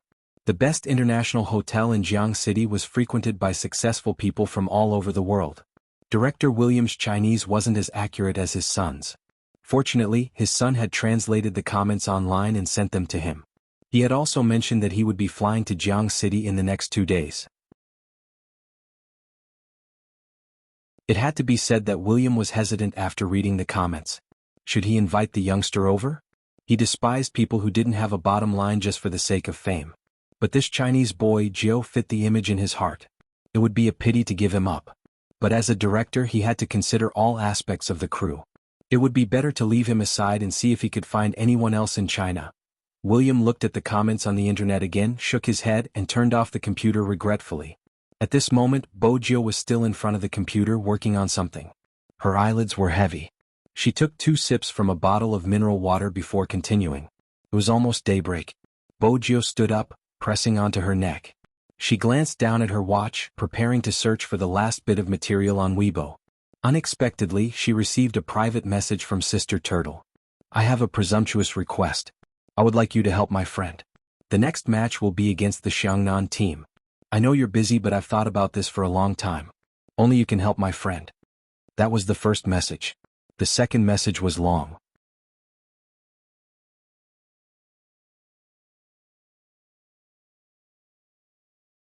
Chapter 936. Web Novelist? Jiao's first reaction was that the thorn-head youngster had told her about the female sorcerer who was planning to buy trending searches to deal with a certain web novelist. She moved her mouse. There were more words. I don't know how to persuade her. She asked me a question that I didn't know how to answer. She asked Sister Turtle, why aren't they blaming a thief? Why are they blaming me instead? Is it wrong for me to focus on my writing? Is it wrong for me to protect my rights? I know it's not wrong, but I can't explain those comments to her, those comments that she's creating hype. The perpetrator claimed to be a true fan and started writing a fanfic. Using that as a foundation, he stole the entire framework and published it. In the past, I even tried to persuade my friend to bear with it. This is how the industry is, people don't care about hurting the original author. I've always thought that a person's talent can't be stolen. But today I realized that I was wrong. I didn't protect her well. I know how much she loves this industry. But because she loves it so much, she doesn't understand. Why is that? She isn't afraid of being copied or how shameless the perpetrator is. She is afraid that one day the industry will support copyright infringement. What about the people who want to write well? What should they do? They deserve to be stolen. Why should they remain silent? When she asked this question, she lowered her head and muttered to herself, no one cares. Yes, no one cares. Jiao arched a brow at the last sentence. Her fingers moved slightly. The last time she saw these words, it was at the 5th Avenue. The person who liked to lie on top of her had left her a letter with bloodstains. Jiao, do you know that no one cares about the victims? They would say, look, she's so well developed, it's no wonder she's targeted. Perhaps there's something wrong with her. They wouldn't say that the bastard deserved it. Jiao, why is the world like this? I ask myself every day until midnight. I sit up and stare blankly outside. I'm afraid to make a sound because the moment I say it, the person who helped the bastard will appear. They will say that it's your problem. No one cares that you're already covered in blood when you make a sound. Yes, no one cares. Jiao shut her eyes and opened them again. It was as if he could still see the last sentence before his eyes. I'm so happy that there's still someone in this world who cares. Jiao, no, Z, you mustn't become completely black in the future. Jiao tightened her fingers. When she looked at the screen again, her gaze had changed. Her typing speed was very fast and a few words were typed out. Unfortunately, the person on the other side of the computer wasn't there. The sky outside the window had already begun to brighten. Jiao stood up. When she walked out of the basement, There was only a USB in her hand. It seemed like he should make a trip to school. He wanted to see what was going on with Li Shui. As for the Almighty's gift, she would personally give it to him. Bo Jiu lifted her lids and glanced at the clock hanging in the living room. Seeing that she wouldn't be able to sleep for another hour, she found a sofa to sleep. When the sun truly rose. When Qin Xiaodong came out of his room, he saw the young master in his school uniform sitting on the sofa yawning. Qin Xiaodong was stunned. "Young master, aren't you training today?" "Training, go down." Bo Jiu stood up, casually taking a piece of bread and placing it in her mouth. Then she lifted her slanted school bag and swung it behind her, looking very handsome from head to toe. When Qin Xiaodong saw his young master's attire, he couldn't even be bothered to eat breakfast. He hurriedly followed her out of the house. Ever since the regional competition, Bo Jiu rarely appeared in school. Hence, when everyone saw the tall, slender and silver-haired youngster on the skateboard once again, almost all the students in number 1 middle school were excited. The only person who didn't welcome her was probably the security guard at the entrance. The moment this youngster appeared, he had to look at the top of the wall. He was alone, how could he see so many places? Besides, wasn't it a little too crowded today? The security guard tried his best to maintain his dignity, but waves and waves of people rushed over and attacked him 3 times. Every girl who ran over with her hands covering her face said, "Did you know? His Highness Jiu came to school today." "Really? Where is he? Where is my Almighty? Please, that's my hubby." "Stop arguing, isn't the National League Finals about to begin? Why does His Highness Jiu have the time to come to school? Who cares about him? Since His Highness Jiu is here, we should capture him alive and take photos." "Ah, His Highness Jiu, he's there." One of the girls suddenly reached out and pointed at the entrance of the 5th teaching block. It was indeed Bo Jiu. That head of silver hair and sharp features made the people around the youngster a little dazed. Bo Jiu held the black skateboard with one hand and strolled into the classroom. "Ah!" Screams came one after another. No one would have expected that the gay they looked down on would actually enter the National League Finals and become an esports star with millions of fans. In the past, there might have been people who objected to Bo Jiu being the school hunk. But now, almost everyone acknowledged the title. Even when the other schools said that they only had nerds and they weren't as handsome as them, they simply took a screenshot. Regardless of whether it was the youngster playing games or reading a book with a lollipop in his mouth, it was enough to destroy the school hunks. "Is he from number 1 middle school too? Nerd?" "No." The girls from every school were saying, "Principal, you owe me a spade Z." "If Big Black is in our school, even if it's raining or thundering, I won't delay my classes and report every day." Being envious of number 1 middle school for having such a school hunk had become a popular phrase among the students. Hence, when Bo Jiu stepped into the school grounds, it was easy to imagine the scene. "How boring." A girl in the crowd scoffed. She brushed past Bo Jiu and sneered, "He's just playing games and has a slightly better face. Do they have to chase after him so much? Have they forgotten what he was like in the past? He wasn't even presentable." Her friend paused for a moment. "Li Shui, that's not very nice." "What's not nice about it?" Li Shui pouted. "He might even cheat during competitions. I played with him previously and his skills weren't that good. How could he be a professional player?" "That's right." A few people who were close to Li Shui spoke up. "He doesn't qualify at all and has a fragile heart. I heard he can't stand his fans talking bad about him." Li Shui chuckled. "Isn't that the same as a certain someone? All right, let's continue playing in the group tonight. My dad has already prepared everything for me. In the future, I won't just publish my book, I'll publish everything you guys have written. As for that person, I'll piss her off, ha." Did the people in the group notice? Notice what? They support me, and after finding out about this, they feel that the author has a fragile heart. She's the only one who feels aggrieved. I'm not in a good mood today. When we enter the group later, I'll get them to sing for me. These kids are easy to coax. Li Shui, you're really something. But I heard that the author isn't willing to give in. Are we really fine? Infringement of rights has to go through legal procedures. With my dad around, what's there to be afraid of? Once it's trending, I'll make sure she can't survive in this industry. Is that really fine? She has quite a lot of fans. What's the use of fans? Aren't they all on my side? Don't worry, we'll do what we need to do. I've done my research. It's fine, the environment is like that. What can she do? That's good. All 3 of them had a smug look on their faces. They were still thinking about how to piss the author off. Anyway, someone was helping them. Their current position was true fans who were slandered by the author. No one would think that they were in the same industry. The author was a fool. She was the one who insisted on saying it. Wouldn't she be going against them if she said it? She was really asking for it. But Li Shui lifted her thin lips. She was going to be an author in the future. Once her dad packaged her, she would become popular. Who would know who that woman was in the future? Alright, if that woman still dared to cause trouble in the future, she would just say that she wanted to borrow her popularity.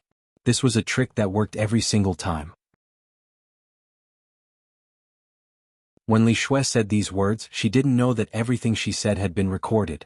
The person who recorded it wasn't anyone else but Bo Jiao. It wasn't hard for Bo Jiao to figure out when the recording had been placed on Li Shui's uniform. Brushing past her was enough to complete the task. Bo Jiao listened to the sound coming from her phone. She sat in the classroom and glanced at the English teacher who had just walked in. She swiped her fingers and logged into her phone, intending to send the recording to Sister Turtle. Unexpectedly, the other side sent a private message faster than her. It's too late. What do you mean by it's too late? Bo Jiao's fingers paused. There wasn't any other message. Until the end of the class. It was a voice message in tears. She couldn't take it anymore. She left. Bo Jiao stood up abruptly. As she walked out, she typed, "Send me your phone number." Very quickly, a string of numbers appeared on the screen. Bo Jiao called her directly. "Where are you?" "The police station." Sister Turtle's voice was heavy. "They said that she committed suicide and that she had something to do with the maiden's sacrifice." Bo Jiao narrowed her eyes. "The maiden's sacrifice?" "Yes." Sister Turtle's voice was hoarse. "I don't believe that she would commit suicide. She could even endure chemotherapy. How could she not be able to endure such things?" Bo Jiao didn't reply.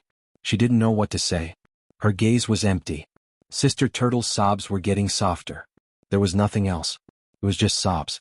There was another sentence. "I don't believe that she would choose such a method to end everything." What? Why did this happen? In the past, when Bo Jiao had hugged the corpse, she had asked herself the same question. How terrible had it been? Why had it ended in such a manner? Wasn't this world worthy of her nostalgia? Even if it was just a little? After that, Bo Jiao had gone to see a psychologist. The psychologist smoked a cigarette and said, "It's probably because she was too desperate." Bo Jiao looked at her phone. Even at this moment, someone had left a comment under the author's post. "Are you the only one who feels aggrieved? Is there nothing else to write? Even if she really infringed on your copyright, you shouldn't have done this." Bo Jiao shut her eyes. For a moment she wondered why she was still so useless after so many years. Why had she allowed such a thing to happen in front of her? She hadn't been able to stop it at all. Why hadn't she become completely black? She could have lived happily like those people. That was Bo Jiao's truest thought. Even if you were black, I would rather you be alive. But Bo Jiao knew that some people wouldn't. They couldn't find a way out. They would rather understand or carry on with their lives. It wasn't a long journey from the school to the police station. Bo Jiao saw Sister Turtle sitting on the chair, hugging her. Her tears couldn't stop. She didn't cry, but she just couldn't stop them. Sister Turtle looked at the youngster who had rushed over. She didn't know what she was saying. "She promised to watch your competition with me. She said she wanted to see my idol. She wanted to see how good he was. She even said she would buy a dress with me." Her last sentence. Sister Turtle didn't finish her sentence. Bo Jiao reached out and hugged the person whose shoulders were trembling. It was too painful to lose her. Especially when she had lost her best friend since young. That girl had once taught you to treat others well. But she had never been treated well in her entire life. Bo Jiao clenched her fists tightly, her fingertips digging into her palms. Sister Turtle stopped crying but continued. She even cleaned the house. She said she wanted to show her mother that she was living well outside. Bo Jiao glanced up abruptly. "You're saying that she cleaned the house? When did she do it?" "Last night." Sister Turtle was immersed in her own emotions. Her reply was instinctive. But Bo Jiao's questions were never instinctive. Who would clean the house before committing suicide? It wasn't logical. She didn't pause at all. Bo Jiao walked to the side and dialed a string of numbers. The person who picked up the call was drying his hair. Water droplets flowed down his sharp chin. His bare feet were on the wooden floor. He was dressed in a cotton homeware. His features were clear and handsome. Gentle as jade, these 4 words were the most suitable to describe him. Who else could it be other than Hoshino? Bo Jiao lowered her voice. "Hoshino, I need you to help me check. Bojio's tone deepened. Hoshino placed the towel on the table. His beautiful eyes shone brightly. You think she didn't commit suicide but was murdered? Yes. Bojio didn't deny it. That's why I need you to find more detailed information to prove my theory.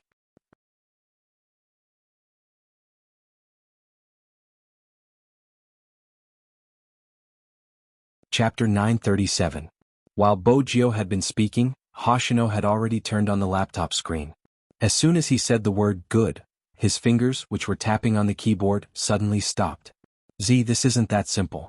I agree with you, she didn't commit suicide, but there's a video that isn't good for her. The video shows that she has a mental problem. Bojio walked further away. What video? I'll send it to you. As Hoshino spoke, he glanced at the comment below and added, Do you have something in your hands now?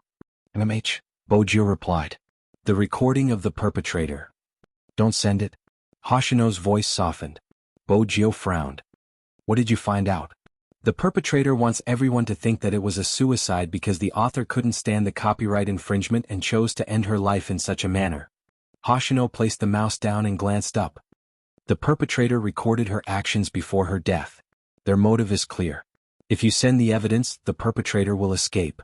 If you don't send the evidence, she will still be in pain until her death because the person who destroyed her faith and stole from her is still on the loose. Hoshino glanced at the drifting clouds outside the window. Someone just wants to shut your mouth. What are you going to do? I won't let either of them off. In that instant, Bojio's gaze was dark and extremely cold. Hoshino chuckled and reached out to tap the mouse. Alright, there's a problem with the video. It isn't because of the production but because of the unusual reaction of the victim. Someone said that her reaction proved that she had lost her mind. After entering the elevator, she pressed the floor she was on. Then she suddenly changed and pressed the number 2. She peeked out and glanced out of the elevator with wariness in her eyes. She did this twice as though she was checking for safety. After that, she returned to the elevator and disappeared from the surveillance. When she reappeared, she was sitting in front of her computer. After reading the comments that supported the perpetrator, she hugged herself in depression. Then she seemed to really want to commit suicide. She picked up a bottle of medicine and drank at least 5 pills with her back facing the computer. Finally, she looked into the camera with a pained expression. The video ended at this point. There's one thing worth noting. No one would call their mother before committing suicide. But this person did. Even though she didn't speak much and wasn't in a good mood, it didn't seem like something a suicidal person would do. Of course, she could have been forcing herself. Then she fell asleep and slept until the video was released and the corpse was discovered. Bojio's eyes dimmed. You're saying that the video was released before the corpse was discovered? Yes. Hoshino hit the enter key. She first posted a message on the internet and then started the live broadcast. When the police found her, it was already too late. Hence, to prove that she didn't commit suicide, we have to solve this mystery. Since she didn't commit suicide, why was there a live broadcast? With that, Hoshino stood up. We need that person to explain. She has to analyze the victim's actions and find a logical explanation. Bojio glanced up. Hoshino walked to the window and said the name that both of them thought of. Chinamo. After Hoshino finished speaking, Bojio paused. Bojio paused for a moment, not because of anything else, but because of the tall figure that appeared in front of her. The man was wearing a black trench coat with a white shirt underneath. His slender fingers held a slender cigarette as he looked at her. This kind of attire only made him look more elegant and handsome. The Almighty. Bojio's eyes lit up. Chinamo walked over, reaching out to pat her head. Were you calling? He probably hadn't heard the contents of her conversation. A friend, Bojio replied as she listened to the busy tone. Hoshino hung up just in time. Chinamo glanced at the youngster's hand. It was an anonymous number. Bojio didn't want the Almighty to be interested in her conversation, hence she went straight to the point. Brother Imo, I have a video for you to watch. With that, she tapped on her phone. When she searched, she realized that the video had been blocked. It was a normal measure to maintain order. Such a video wasn't suitable to stay online for long. If you're referring to the video regarding the online writer, I've seen it. Chinamo lifted her chin, his deep gaze looking into her eyes. Tell me your suspicions. Bojio replied softly, I don't think she committed suicide, but there are many things that I can't understand. Let's go take a look at the scene. Chinamo didn't deny her words. Bojio nodded, leaving the Almighty to wait. She walked over to speak to Sister Turtle before returning to Qin Mo's side. Let's go. Qin Mo glanced at her. It seems like you already knew about it. Why didn't you call me? It wasn't an easy question for Bo Jio to answer. Qin Mo didn't continue asking because 3 people were walking over from the side. Bo Jio recognized one of them. It was Li Shui, the one who had infringed on her copyright. With such a huge incident, the police would definitely ask her to come over to give a statement. But before they reached the station, Li Shui couldn't help but complain. What is going on? She has a fragile heart and yet she wants me to suffer as well. The policeman wasn't a hot-blooded person. He couldn't take it anymore and turned to glance at her. You had a conflict online and you infringed on her copyright. She isn't fragile, right? Uncle, don't spout nonsense. Li Shui raised her eyebrows. All I did was create a fan group and write some fanfiction. I used to like her book quite a lot. She, as an author, has wronged me like this. I haven't even had the chance to complain about it. It's as if she's the only one who's wronged. But after the incident last time, I've already given up on the book. The person beside Li Shui laughed.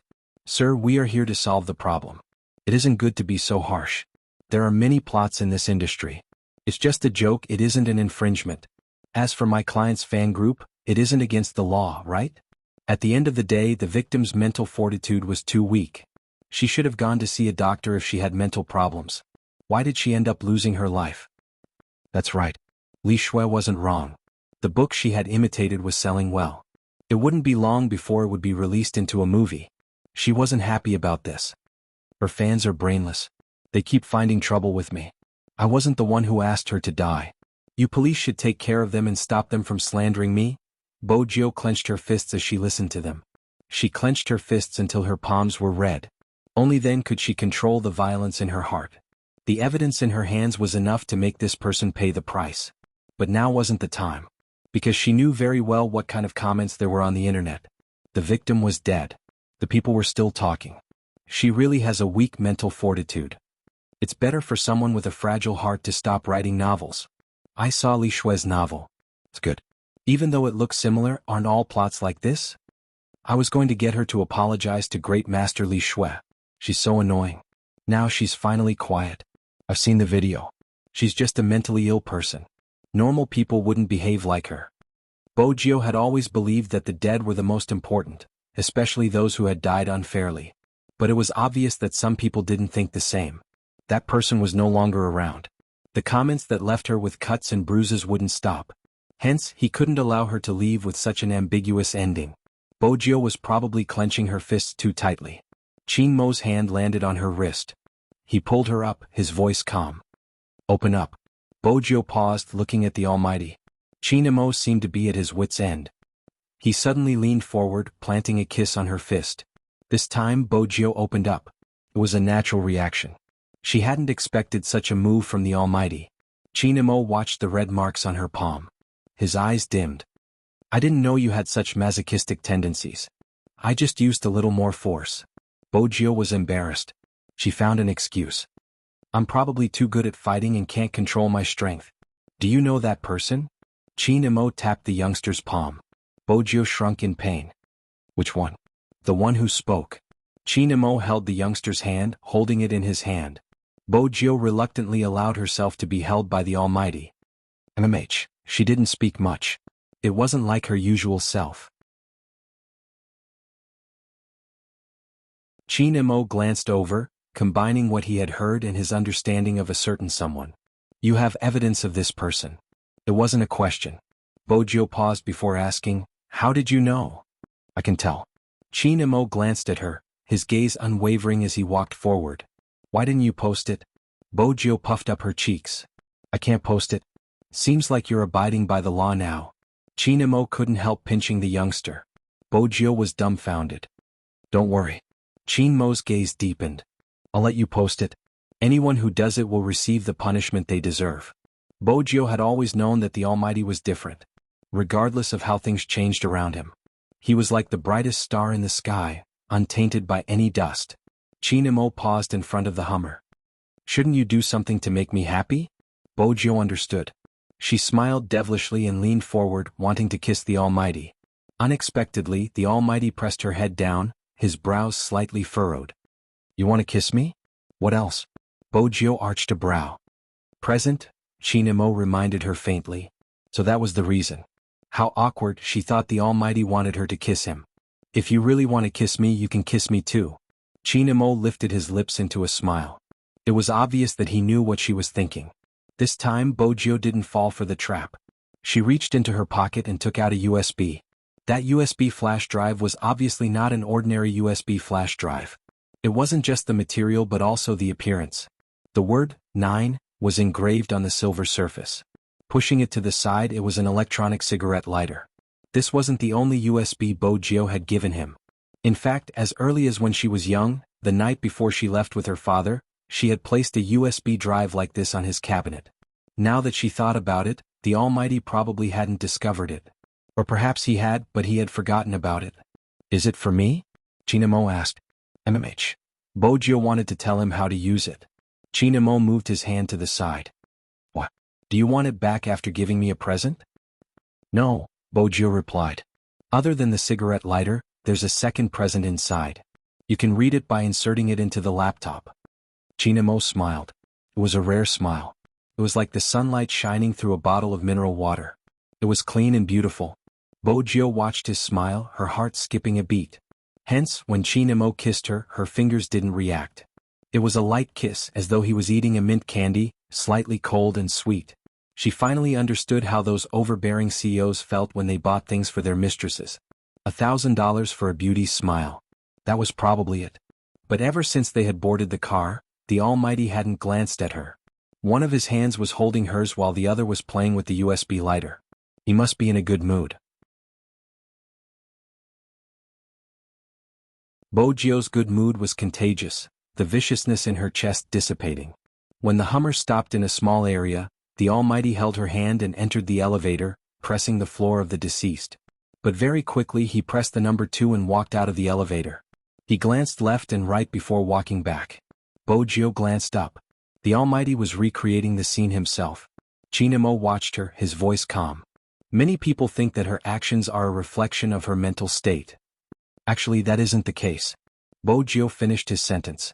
Chinamo pressed the button to close the elevator 4 times. What do you think is wrong with my actions? Panic? Bojio paused. She's afraid. A normal person wouldn't press the elevator button in such a manner. Chinamo watched as the elevator doors opened and walked out. That's right, she was afraid. When she entered the elevator, she pressed the number 2 so quickly, which means she sensed danger. The only explanation I can think of is that she suspected someone was following her. That's why she acted that way. But there wasn't anyone else in the video.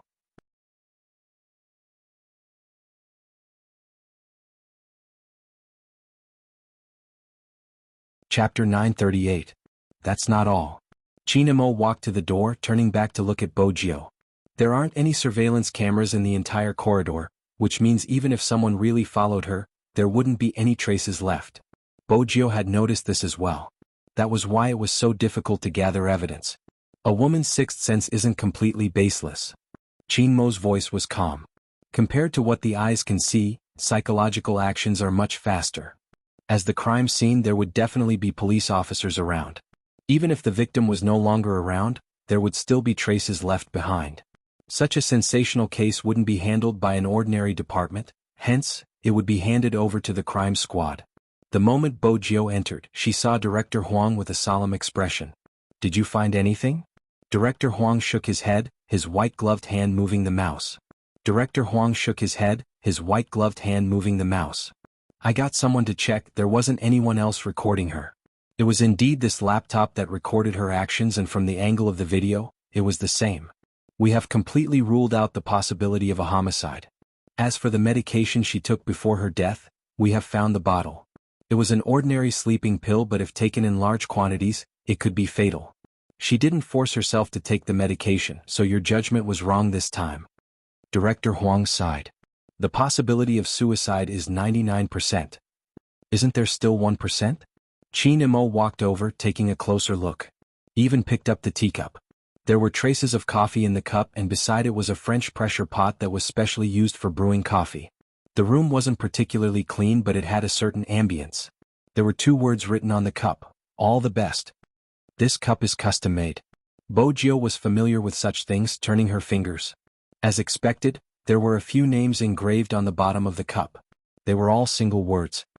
MH, Director Huang replied. This cup is a gift from the readers. Is there a problem? No. Bojio glanced up. I just don't think someone loved by so many would choose to commit suicide. Director Huang paused. That's just a guess based on your feelings. He didn't want to believe that a person would leave in such a manner. I need evidence. Director Huang had met the victim's mother. She had been holding onto his hand, saying, "Believe me, my daughter wouldn't commit suicide. I beg you, believe me." Director Huang was used to such situations. He didn't know how to console the other party. However, he had never seen such a mother who was so sure that her daughter did not commit suicide. Let him look for more clues. Because of this, he had been hesitant, even leaving the scene as it was. But he couldn't find any evidence at all. After the deceased came in that night, no one else came to this floor in the elevator. There were no surveillance cameras in the corridor, and all the clues came from the neighbors. However, the neighbor went to bed early. He was an office worker who worked from 9 to 5. He did not feel that anything was wrong. What about the neighbors? Chinemo placed the cup down. Director Huang pointed to the room next door. This is the second time he has to take a statement. He still has to work.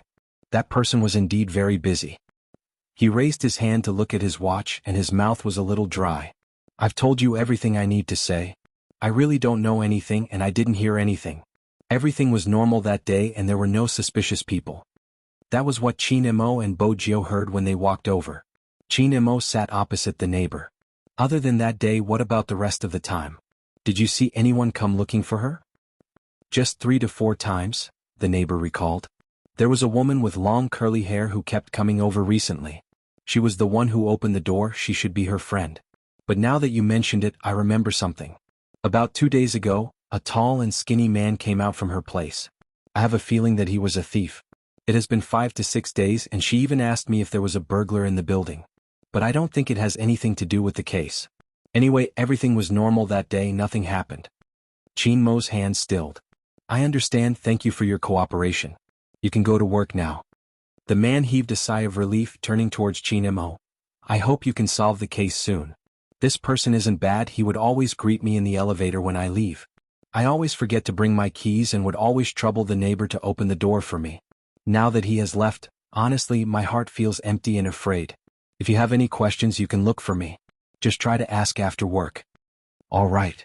On the other side, Chinemo closed his notebook. On the other side, Bojio had already called Sister Turtle. The first question she asked was, does she have a boyfriend? Sister Turtle didn't need to mention who she was. Her voice was still hoarse. No, she rarely writes or goes on blind dates. She doesn't have many male friends, and they are all in her hometown. I tried to persuade her to find a boyfriend so she wouldn't feel so bad. All of them are in her hometown? Did anyone come to Jianghu City recently? Bojio asked carefully. Sister Turtle wasn't stupid. No, Spade, did you find something? A little. Bojio replied faintly. It's not convenient for me to reveal, but as her friend, I would like to know more about her daily interactions and what kind of person she is. Sister Turtle seemed to relax slightly. Sister Turtle seemed to relax a little.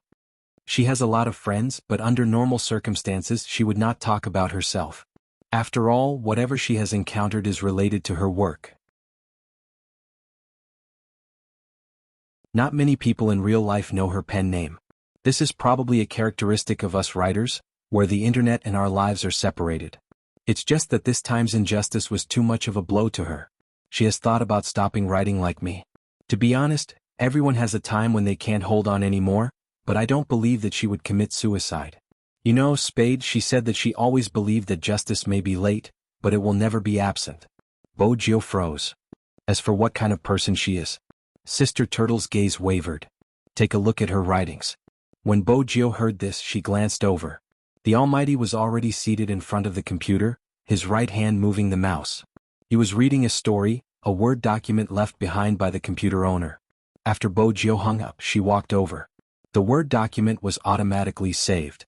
Since the laptop hadn't been closed, the cursor hovered at the position. It was the position where she had typed her last words. It feels like I'm living in hell, perhaps a place scarier than hell. I feel like I'm living in hell, or maybe it's a place scarier than hell, but the miracle is that the flowers that bloom in hell are more tenacious. I'm glad that I met you guys, glad that I'm able to write what I want to write under your company. Many people think that this is a war, but it's not. I'm just making the weakest voice I can after encountering injustice. I hope that my voice can influence some people. I hope that they won't become beasts and thieves so that the original creators will be disappointed. I hope that after they graduate, when they encounter injustice, they will be able to speak out bravely instead of keeping it in their hearts. I hope that they know that no matter how lonely and afraid they are now, there will always be a group of people who will pass through the surging crowd to give them a hug. You're not alone, there's still justice. Human nature can't be understood, but I'll be with you guys just like you guys used to accompany me. Bojio didn't understand this industry, but she had the basic ability to read and understand. A person who can write these words wouldn't commit suicide. The most important thing is the last sentence. I will be by your side. Bojio turned away from Chin Imo, her fingers tapping the screen. This sentence means to continue. Chin Imo glanced at the youngster's sharp chin, which was very close to him. Smart, but this can't be used as evidence. Director Huang nodded. Bojio clenched her fists tightly. Chin Imo caressed her head. But no one would have the mood to drink coffee before committing suicide.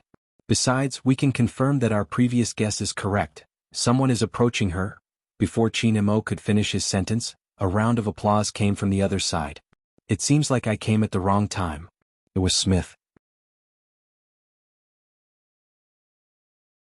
He was still dressed in a well-ironed suit with a British style, making him look like a famous detective. After hearing young Master Chin's shocking words, I understand why you would think that someone is approaching her. It must be because of the witness's testimony regarding the burglar. The burglar did exist and entered her room, perhaps even stealing her things. But this has nothing to do with her suicide. There weren't any traces at the crime scene, be it fingerprints or other traces. The cause of her death was the sleeping pills she had consumed. If we were to forcefully consider it as a homicide, the person who caused her pain would escape punishment. However, China doesn't seem to have a specific law in this aspect. Now that the culprit has been bailed out and isn't affected, this case should end here. Director Huang was about to say something when Smith spoke again. There was a piece of paper in his hand. The higher-ups have given orders for me to be in charge of this case. Hence, we have to invite the external staff to head out. It's better to end our speculations here. With that, Smith gestured for Chin Imo to leave. With Director Huang's temper, he couldn't take it anymore. Chin Mo's expression was nonchalant. Bojio arched a brow. With the Almighty in this state, the other party would only be in trouble. She hadn't expected to meet the Almighty's gaze. Smith must have treated the Almighty as a formidable opponent, which was why he had gotten so close to him. He was trying to create a tit for tat. But he hadn't noticed the Almighty's gaze. To a certain extent, they had a telepathic connection. After sensing the Almighty's gaze, Bojio brushed past him, an item appearing in her left hand. She stuffed her left hand into her pocket as though nothing had happened. Director Huang stilled. He knew what the youngster had taken. It was the medicine box in his palm. But it was obvious who had given the youngster the medicine box. What were they trying to do with the evidence? Director Huang couldn't figure it out, but he didn't say it out loud. One day. Give the two of them another day's time. If the verdict was still a suicide after one day, then the parents of the deceased would be allowed to go home. Director Huang wasn't able to face the mother even though he was an adult. As an experienced detective, he knew there was something wrong with the case. But without evidence, he couldn't speak carelessly. Everything had to be based on evidence. He hoped to be able to provide evidence for the two of them. Smith was still basking in his superiority in front of Chin Imo, oblivious to her actions. He smiled. Young Master Chin, it's best to hand over your temporary identification. Coming to the crime scene without informing me is putting us at a disadvantage. The moment he said that, the rest of the crime squad turned over. What was he trying to do?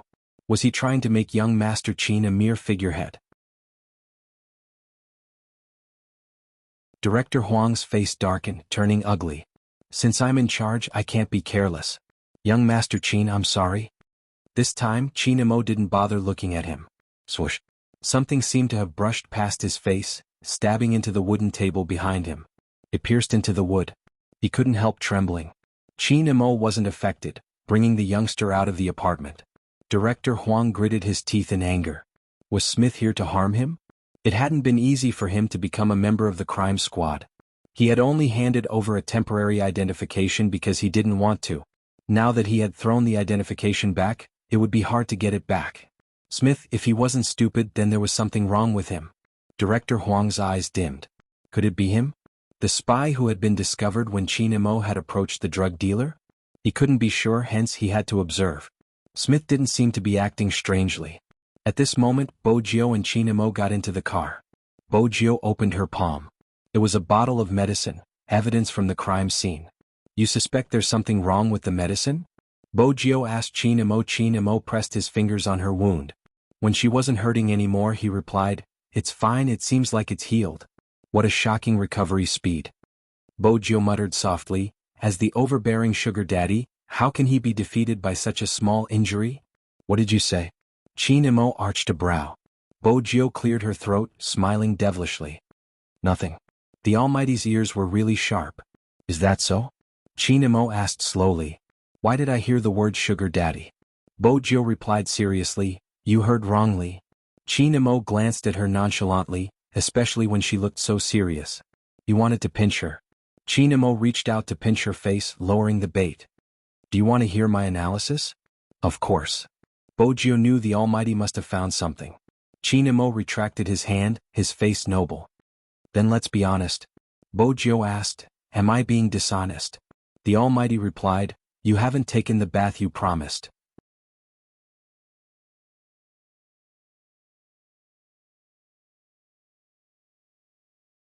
Chapter 939. Bojio had always known that the Almighty had a good memory. But it had been almost 2 days since she had helped him bathe. How could he still remember? She remembered the last time she had helped him bathe. She had thought that since he would be the one naked and not her, she would be able to take advantage of him. In the end, she had been flirted with by the Almighty. This time, Bojio glanced at Qin Mo. Bojio glanced at him.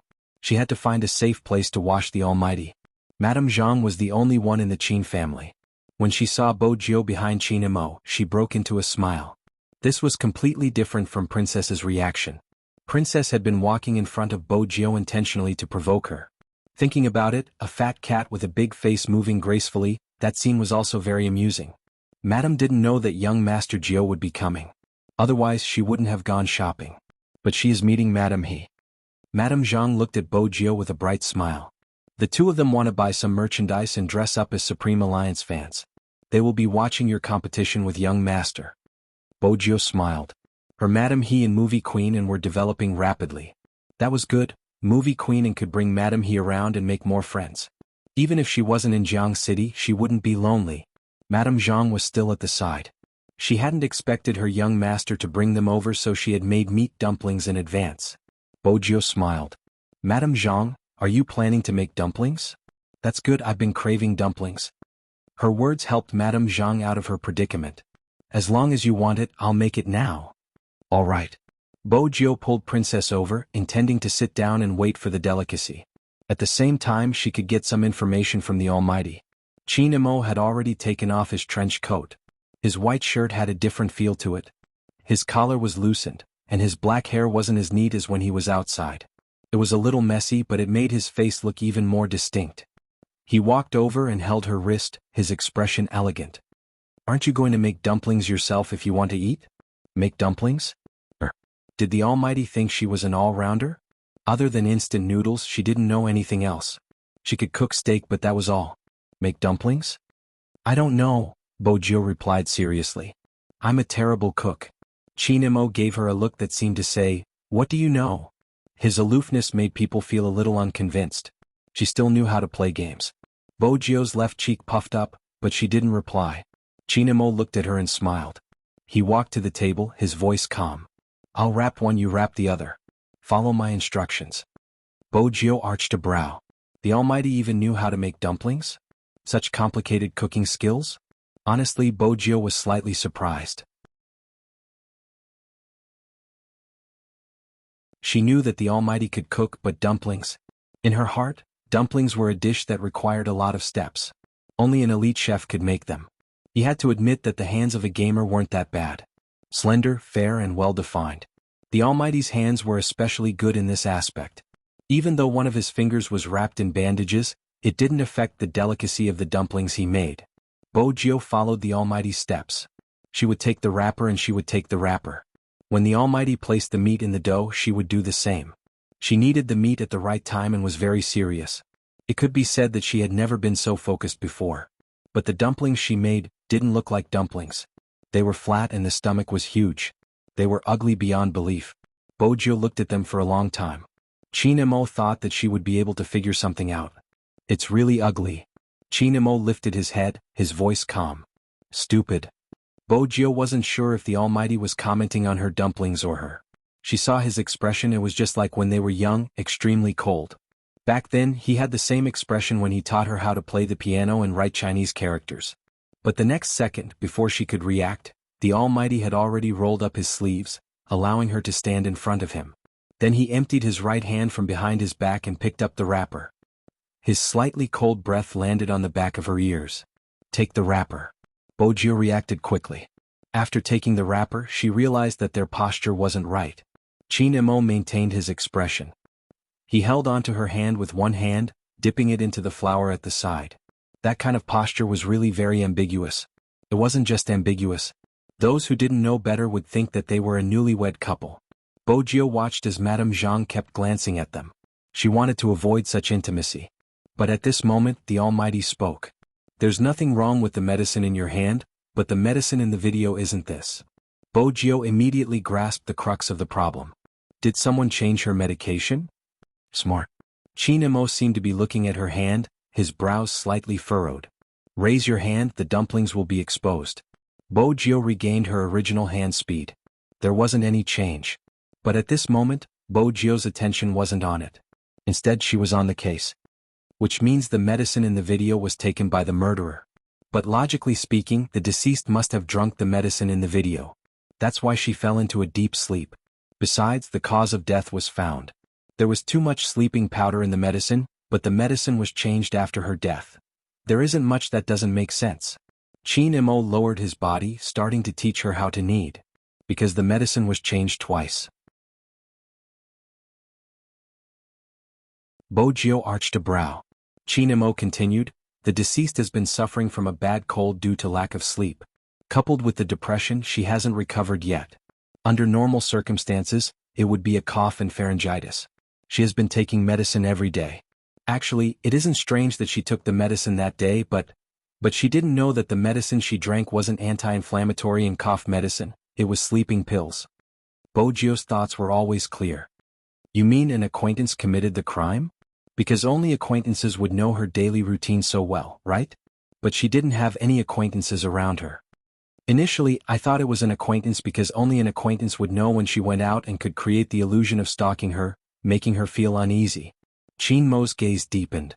After hearing the neighbor's testimony, I started to have other thoughts. This is a case of magic tricks. Bojio pinched the corner of the dumpling hard.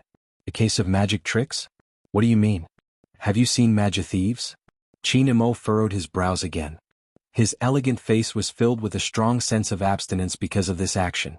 Why was the makeup still so ugly? Bojio was rather satisfied since the dumpling could stand up. But when she caught the Almighty's gaze, she took a second look at the dumpling in her hands and the one he had wrapped. Beauty and ugliness were instantly revealed. In order to prevent the Almighty from making her wrap it again, Bojio placed the dumpling down and picked up the second one. Of course I have. She paused. The closer you are, the easier it is to be distracted. Magic tricks rely on distraction to complete the miracle. There's more. The first magic trick these people did wasn't random, it was a chosen one. It was the same for the victim this time. The murderer had chosen her from the start and got to know her bit by bit. After getting to know her habits, he started to make his move. That way, a well-planned murder turned into a suicide that would become a hot topic. Bojio's breath brushed past her ears. That's right. Bojio nodded. Madame Jiang hadn't wanted to disturb her young master and young Master Jio since they were so close. But when she heard the word suicide, she couldn't take it anymore. Young master, are you referring to the news on the internet today? No, it's a pity for the girl. I heard she was still young and yet she's gone just like that. Her family must be devastated. The most infuriating thing is the comments from passers-by. They even said she was trying to get famous. Where did they say that? Bojio asked. Madame Jiang wiped her hands, pulling out a phone from her apron. It's all here, I was just looking at it. Bojio took Madame Jiang's phone. It was a forum that had been created by the fans of the deceased. Yet, a bunch of analytical emperors had appeared. If you want to commit suicide, just commit suicide. Why did you have to let everyone see it? I feel that she just wanted people to notice her, that's why she created such a video. After her death, the topic would naturally become a hot topic. I don't mean to disrespect her, but the truth is that she did it. Her popularity has increased and the statistics are there. Also, her fans are interesting. Didn't they just write about her? Didn't they just write similar articles? They just won't let go. Anyway, as a passerby, I just want to give you 2 words, hee hee. After Bo Jio finished reading the comment, she clicked on the profile picture. When she saw the person she followed, her gaze deepened, turning dark and cold. Madame Zhang, she isn't a passerby. She isn't a passerby? Madame Zhang was confused. Bo Jio replied faintly, the person she followed has the profile picture of the violator, it's obvious that the violator knows her. Tell her to be smarter when pretending to be a passerby next time, she shouldn't be so stupid. Besides, not everyone has humanity. Madame Zhang was even more confused by the youngster's words. She was confused because she had never heard the youngster speak so ruthlessly before. However, Madame Zhang didn't know that the hand Bo Jio placed down was a face that had been squeezed out of shape. This meant that a large portion of the viciousness had been transferred to her palm. Because Bo Jio knew the source of such comments. Li Shui. At this moment, Li Shui had already returned home from the police station. She wasn't in a good mood since she felt that this was all because of the original author. She opened her WeChat moments. They were all fans she had gained from the original author. She said, I'm so annoyed. Little fairies, can anyone sing a song for me? The WeChat moments immediately became lively. Someone else said, I'm annoyed too, this news is endless. Who can the author blame for her fragile heart? It's good that she's dead. Stop talking, the situation is tense now. Li Shui was smart and quickly stopped those people. Most of them were students. Soon the topic shifted to homework. In reality, who died and how she died had nothing to do with them. It was understandable. After all, not everyone wanted to distinguish right from wrong and not everyone had a heart of compassion. But it was good that she was dead. How could she turn around and say that she was a true fan who had been wronged by the original author? This was no different from pretending to be a sanctimonious scumbag after raping someone. It was a piece of cake for Bo Jio to sneak into this circle. The moment she found out about this matter, she had already snuck in. But the more she understood, the more she couldn't control the anger that surged out. She understood how human nature worked. But this time she had to tolerate it. She was thinking about the consequences. The consequences of the evidence being made public. The deceased would be judged to have committed suicide. The real murderer wouldn't be found. But no one understood. In this case there were 2 murderers. If the person who took the deceased's life was the first murderer, then the second murderer was Li Shui. The second murderer was Li Shui, the one who violated the copyright. The first murderer was easy to deal with as long as she was caught. The second murderer didn't have to bear any responsibility. Others could just say it and it would be over. Her family was rich. After the robbery, she could still publish books when it was time to publish and be happy when it was time to be happy. The one who couldn't be revived was the original author. Bo Jio clenched her fists, her lips pursed into a straight line. Her gaze was intense. That kind of gaze should not belong to a high school student. Filled with darkness. In that instant, even Auntie Zhang could sense the youth's change. He glanced at Bo Jio's face and reached out to pull her back. His voice was deep. You can't make dumplings. Why are you venting your anger on yourself? Bo Jio was pulled back from her thoughts, probably because the aura behind her was too obvious. The person who spoke was clearly not very gentle. But the Almighty seemed to be such an existence. When she was about to become an evil dragon, he would always pull her back. The dumplings were still being made. But this time the 2 of them were even closer. One more thing. After I figure it out, the case will be solved. Qin Imo tilted his handsome face. Even his voice was much more magnetic than before. So, you don't have to develop a typical perverted personality. Typical personality? At this moment, Bo Jio understood the Almighty's train of thought. Had the Almighty already noticed the difference in her? It was just that he understood her existence based on the appearance of the second personality. Bo Jio would definitely avoid such a topic. More importantly, what didn't the Almighty understand?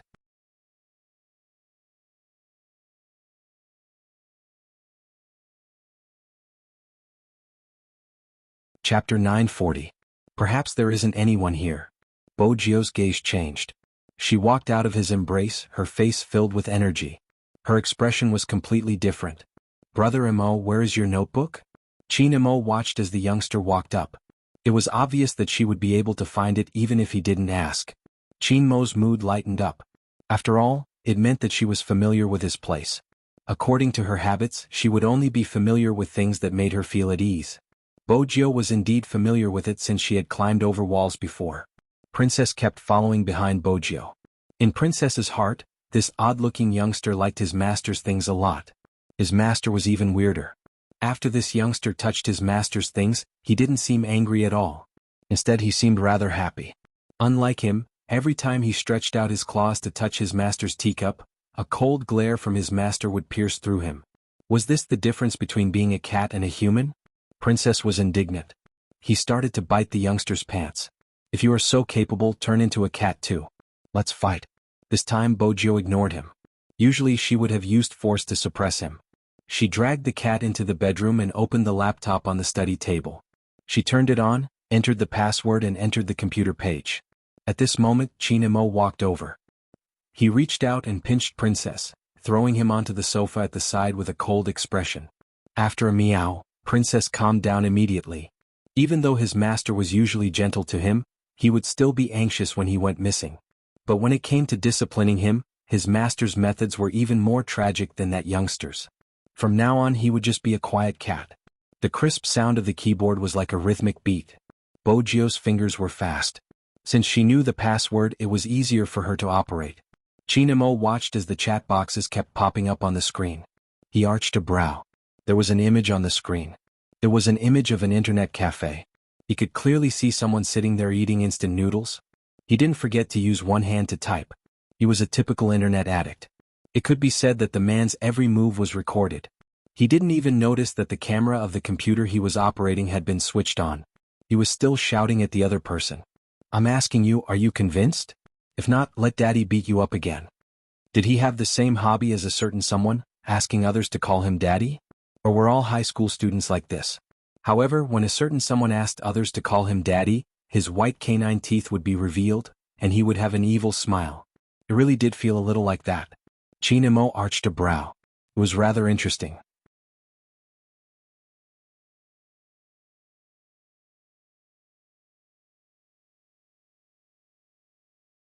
Chapter 941. She didn't have to say who she was. Ever since the first case came out, this person had been carrying out a massacre. And using such a method. Luring people to commit suicide. Creating a corresponding environment on the internet. Some people saw things from a distorted perspective. But she had never targeted those who were already twisted in the first place. Instead, she chose those who had been treated unfairly. Then she would lure them to commit suicide, destroying some people's faith. Those who hadn't been destroyed were those who were still mocking and distorting the truth. This kind of person was exactly what she needed. After all, raising a devil that destroyed morals and order, she needed such people to break the bottom line. She destroyed someone's family and even scolded the original wife for taking her position. An infringer who stole someone else's work and then tried to bite back at the original creator. She supported the mistress, supported the theft, supported the passers-by who were outside the moral and legal boundaries and distorted the truth. Without such people, how could fairness be snatched away? It was said that if you wanted to destroy a city, you had to destroy the faith of the people. Good people would be accused of being white lotuses. Evil people would be comforted when they did something wrong. If that was the case, they would really go to hell. Bojio had always known that this world wasn't fair. Hence, she wanted to create fairness. She knew better than anyone else that life came from selfishness and indifference. But today there was a person who was violated. As a witness, you supported the perpetrator. One day when you were violated, you would be treated the same way. Bojio narrowed her eyes. The order of the hacker world. It protected the true identity of every hacker and at the same time, it wouldn't harm anyone's life. This was the principle. It was obvious that the person who impersonated her was just enjoying the massacre. Such a person used her name to do things. Did she ask for her opinion? "This is the second person in the maiden's sacrifice," Qin Imo said. Qin Mo's voice rang out. His side profile was still elegant and handsome. But the sacrifice wasn't within her control. She changed the luring from suicide to murder. But in order for the maiden's sacrifice to affect others, the main character of the maiden's sacrifice had to commit suicide. That was why there was that video and the fake suicide scene. Perhaps this isn't the only video. How many people are waiting for the continuation of the maiden's sacrifice is still unknown. Take the student from number 1 middle school for example. All her experiences were recorded by someone. It should be the same this time. Somewhere on the internet, there must be someone doing a live broadcast of this. Bojio couldn't help but be impressed by the Almighty's thinking ability. The other party must have covered up the traces of the network invasion. I will need some time to investigate. If I can't find the medicine, I can only start from this. As long as I can prove that the suicide was intentional, she wouldn't leave with the word suicide. Perhaps, to others, it doesn't matter how she died, but to those who liked her, it was important how she left. Such a strong person, even when she was in extreme pain, she was still fighting against the devil of illness. Even at the end of her life, she was still telling those who loved her to turn their hearts towards the light. Just like that person who liked to lean on her shoulder. Just like that person who smiled brightly at her. Just like that person who kept telling her, don't turn completely black. Such a person shouldn't be able to rest in peace with injustice. In order to let others know that it was an intentional murder, she had to find the place that recorded the actions. It had to be on the internet. Since it was on the internet, there had to be a way.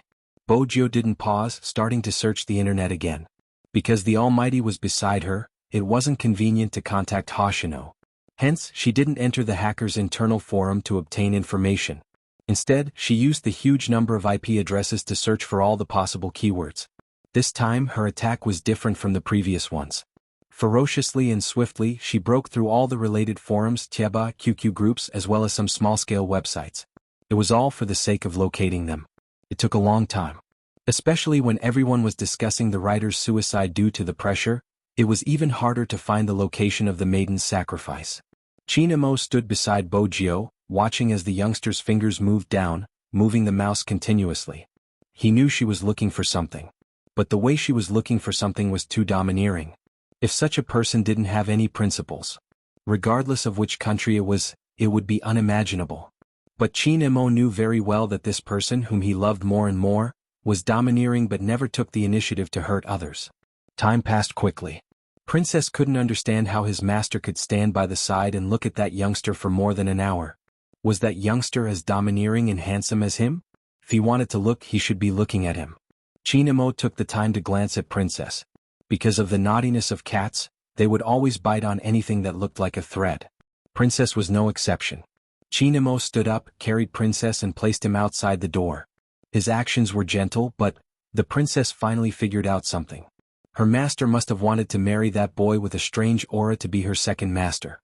Otherwise, why would she be chased out? Those two people must have wanted to do something bad that they didn't want her to see.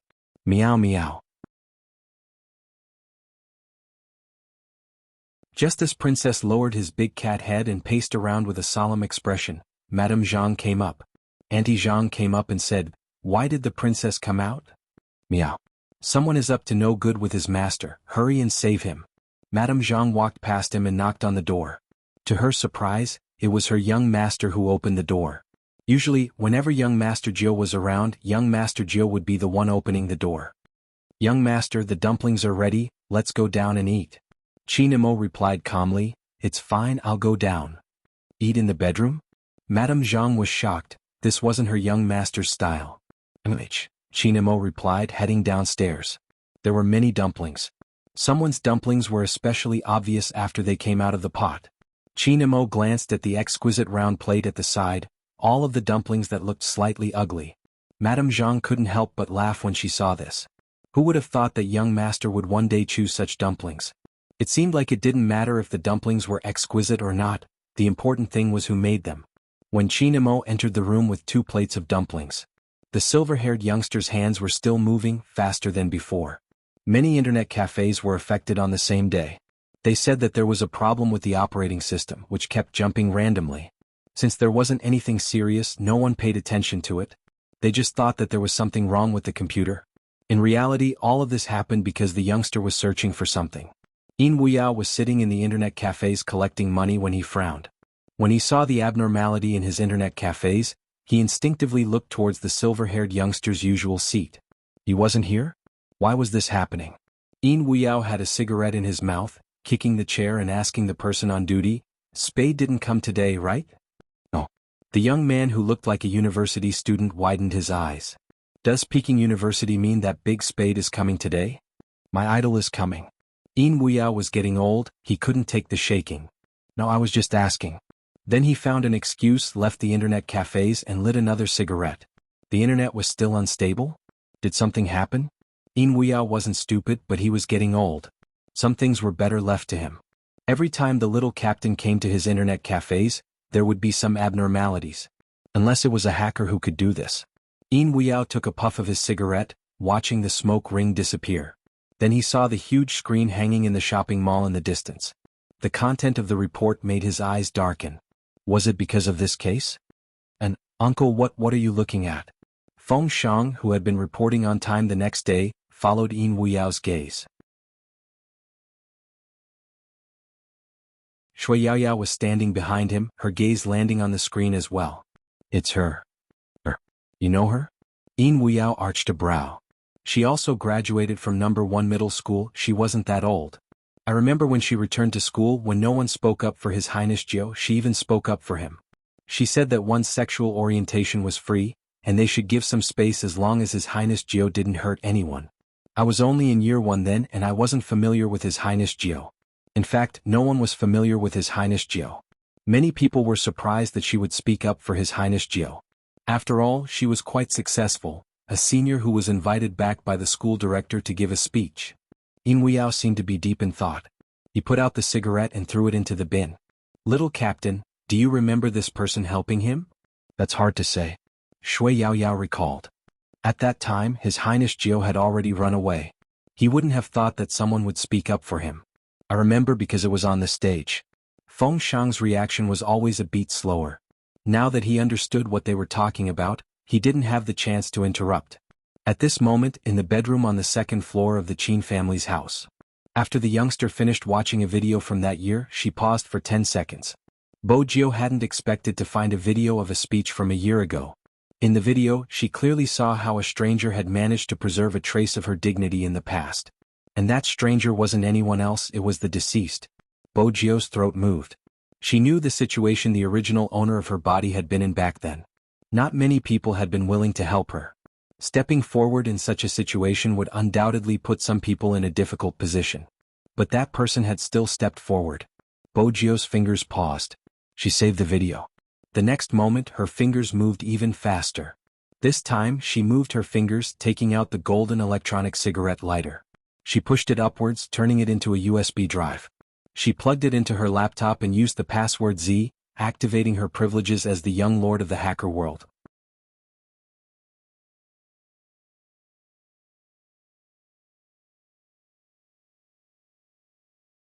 Chapter 942. Hence on this day. The Almighty, who had been playing LOL with a cigarette in his mouth, suddenly raised his eyebrows and threw a message to his fans. Something came up and I have to go offline. Let's meet another day. It wasn't just the Almighty, there were also bespectacled programmers with a dull face and the sloppy noodle shop uncle. Their positions were different, even their age, appearance and social status were different. The only similarity was that they all had the same logo on their computers. Z. The black words were written in huge letters in the middle of the screen. The black feather fell with the special effect, as though it was reborn from a raging fire. Many years ago, when they had become hackers, they had already promised to follow the hacker's creed. There was a special one on it. When the Z logo appeared on the computer, they had to obey. Very few people saw the logo appear on the computer. No one knew what form it would take. However, every hacker knew that when it appeared, it would be the time for them to abandon their hidden identities and return to their old profession. Because that was their young lord. The number 1 and only young lord in the hacker world. According to those who had been through it, there was no need to describe the logo because when it appeared in the past, you would definitely recognize it at first glance. Because it could awaken the deepest part of your heart. Hence, the dull programmer took off her spectacles, revealing her beautiful face. She raised her left hand and removed the black headband. When she looked up again, she was seductive and charming. What made it even harder for people to look away was her fingers on the keyboard, typing at lightning speed. It wasn't just her, the Almighty and the noodle shop uncle were doing the same thing. Especially when the noodle shop uncle was typing, the high school student with a school bag was still ordering. Uncle, a bowl of Chongqing noodles with extra chili. Coming. The noodle shop uncle replied as he typed quickly. More than 10 IP addresses were like glowing wires, all of them gathered at Bojio's location. After the most rigorous information processing, Bojio's fingers moved slightly, tapping on the keyboard, analyzing the information and integrating it. Then, she used the code to expand the scope of the search by another dimension. This meant that this time, the virtual main program would also be within her detection range, including those hidden in the network that didn't dare to show their faces. Bojio was the one leading the hackers. Therefore, when the host god saw that he had broken through the special firewall that could not be broken, he could not help but whistle, "Cool." That was not all. Perhaps no one knew how fast the young master's hand speed was. After successfully escaping from the dense network, he went straight into the hinterland. It was so cool that it made every hacker's scalp go numb. This was their carnival. No one could understand it, but it was enough to make people's blood boil. The high school student who asked for noodles couldn't help but get up and knock on the cashier counter. "Uncle, where's the noodles?" The uncle didn't say anything, but the corners of his mouth seemed to curl into a smile. The high school student had never seen the uncle like this before. He wanted to ask again. He heard the noodle shop uncle spit out 2 words softly, "Ko, ko?"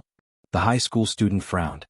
He thought to himself, "I asked you to cook noodles, but you're still playing games. That's not right, uncle." Just as the high school student was about to look at the computer page, the noodle shop uncle tapped his index finger lightly and pressed the space bar. The noodle shop uncle tapped his index finger lightly and pressed the space bar. When he raised his head again, he had already returned to his usual sloppy appearance. "You want some Chongqing noodles with extra chili, right? Coming." "You." The high school student swallowed the words he wanted to say. Forget it, he could still wait for a bowl of Chongqing noodles. The high school student was none other than the thorn-head youngster, the eldest brother of number 2 middle school. This was originally a noodle shop that was opened between number 1 middle school and number 2 middle school. He usually hung out with his father and really didn't pay attention to the specific news on the internet. When he sat down again, he raised his head and looked towards the small screen in the shop. He was completely stunned, his head was buzzing. It also said that the person suspected of having a dispute with the deceased had been eliminated as the deceased had committed suicide. What did it mean by someone suspected of having a dispute with the deceased? F*ck, he knew what kind of person that woman was. She stole something and was preparing to buy the hot search to bite back. Fortunately, the report also said that the fan support group of the deceased was looking for an insider. If there's such a person around you, she snatches the glory that others deserve, enjoys the attention that others' talents bring her, and maliciously slanders the original author. If you're in the know, we hope that you can provide us with the corresponding evidence. Although the adult has passed away, we'll help her defend her rights and fight a copyright infringement lawsuit. The thorn-head youngster rushed out of the noodle shop and snatched the phone from his lackey. "Boss, what are you doing?" "My phone is out of battery, I'm using yours to get something." The thorn-head youngster wanted to prove that he was too stupid and slow to use these things. He opened WeChat, intending to tell everything he knew to his nemesis, the boss of number 1 middle school, Spade Z. In the Qin family's house, Bojio had already found the provocative web page. It was indeed well hidden, even the registered address of the website was overseas. But those things didn't stop her invasion. Just as Qin Mo had expected, everyone here witnessed a silent massacre. From the moment the deceased had been infringed, the moment she appeared to be in pain, it had all been recorded in video form. Video after video, it was as if one could see that the man was utterly defeated by reality. It seemed as though such a person would attract the attention of the crowd. They waited for the deceased to commit suicide every day, but she was stubborn. After the last video of the deceased was uploaded, someone suggested committing suicide together. Because it was meaningless to live like this. Because it was meaningless to live like this. Bojio narrowed her eyes. This is her motive, she wants to cause a mass destruction, that's why the maiden's sacrifice came about. She had assumed that the Almighty would say something. Unexpectedly, the moment she opened her mouth, the Almighty fed her a dumpling that wasn't as hot anymore. The dumpling was delicious, the skin thin and the filling big. When she bit down, Bojio wanted to swallow her tongue along with it. Chinamo had always liked to do things himself when it came to feeding someone. He picked up another dumpling, moved his thin lips over and blew on it. Bojio's fingers paused. She watched his handsome and aloof side profile, his eyelashes fluttering when he lowered his lids to cool the dumplings. Her entire body felt warm and fuzzy. She still remembered when the Almighty and the others had first arrived. Grandpa and had made dumplings and she had been called over. She hadn't known how to use chopsticks. She hadn't spent much time in China since she was born, so she had used a spoon to scoop. She loved dumplings, but no matter how she ate, she couldn't seem to do it properly. Unlike the doll beside her, who was well-mannered even when eating dumplings. In the end, he couldn't stand her stupidity. When she couldn't scoop up the dumpling, he used his chopsticks to pick one up, blew on it and stuffed it into her mouth. He said coldly, "You're so stupid, it's a waste of your intelligent face." Sometimes Bojio found it strange. These memories started to surface when she had confirmed that the Almighty was her childhood pet. It was something she couldn't forget. In reality, Bojio hadn't forgotten. But after she became Z, many things were destined to be treasured, hidden in the deepest part of her heart. Besides, he was Chinemo, a criminal profiler. He caught people like her. The second dumpling was brought to her lips. Bojio opened her mouth instinctively. It looked very obedient. Chinmo's lips lifted into a smile. The princess watched this scene from the side. She was extremely jealous. Although her master was very patient when he was feeding her, she was still very angry. But he had never been so gentle. Indeed, when he saw the youngster's mouth stain, he leaned over, his fingers brushing past. His deep gaze was hard to look away. They were sitting shoulder to shoulder. Because of Chinmo's actions, they were very close. Even when she was eating the dumplings, Bojio could smell the Almighty's scent. The sun shone down. Just like that, Chinemo fed the typing youngster a dumpling and ate another one himself. Both of them were good-looking and the scene was very pleasing to the eye. Madame Zhang, who was standing outside, didn't send anything else in. Bojio noticed the dumplings on the plate. Half of them were exquisitely wrapped and the other half were in different shapes. But the ones the Almighty fed her were all beautiful ones. The rest were all crooked and ended up in the Almighty's mouth. As for the dumplings that were out of place, it was obvious that she was the one who made them. Bojio's expression changed immediately. She watched as Chinemo ate the fourth dumpling. "Is it delicious?" Usually at this moment her close friend would say it was delicious to coax her overbearing Sio. But the Almighty never followed the script. "Are you asking for a lie?" Chinmo's tone was calm as he picked another dumpling for her. Bojio. She understood. The dumplings probably didn't taste good. In the future, if she really couldn't resist kidnapping the Almighty, she would cook instant noodles for him. This was the only culinary skill she had. While Bojio was deep in her thoughts, she didn't know that it wasn't because of the variety of dumplings on the plate. Instead, Chinemo had placed all the dumplings she had made on his plate. It had nothing to do with the taste, it was because she was the one who had made the dumplings. After Chinemo fed her the last dumpling, she stopped what she was doing and transferred all the evidence to her USB drive. Wait a minute. Chinmo's long and slender fingers tapped the screen. There's something wrong with this post. Bojio glanced over. Indeed, there was a problem. From the contents, it seemed to be a new memorial. This is... Chinmo's gaze deepened. The next victim. With that, he whipped out his phone and called Director Huang. "I need you to look for someone." "No, it isn't the witness this time, it is the next victim." "What did you say? The next victim?" Director Huang bolted upright from his seat. Chinmo's tone was calm. He didn't explain much, just 5 words. "The maiden's sacrifice." These 5 words were enough for Director Huang to understand. But he never expected a case that had already passed to continue. A chill ran down Director Huang's spine. "What did you find?" "A lot." Director Huang frowned. "It's not easy." "Why not?" Chinemo arched a brow. Director Huang tugged at his hair, his anger still raging. "Smith has already informed the media that the victim has committed suicide. If it's a serial killer case, the higher-ups wouldn't be able to publish such information." Chinemo glanced at the youngster, his expression unchanging. "There's a website that recorded the victim's actions for the past month, all the way until her death. That was the last video and it can be confirmed that she didn't commit suicide, it was a premeditated murder. You can take a look at the video online. Even though it's a white medicine bottle, the one in the police's hands isn't the same as the one in the video because the size isn't the same. This proves that someone had swapped out the evidence before the police arrived. If it wasn't a murder, what evidence would they have swapped out? Or is it because you want to continue climbing up the ladder so even if you know about it, you're just pretending to be oblivious?" F***CK don't try to goad me. Director Huang slammed the table. "I'm thinking about what to do." Qin Mo's voice reverted to its usual nonchalance. Hold a press conference and announce how she died. I don't need you to tell me, I know. A second ago, Director Huang was still cursing the rascal in his heart, but the next second, he broke into a smile. That way the mother wouldn't have to suffer so much. Director Huang had seen some comments online. Li Shue's statement had been taken by the crime squad.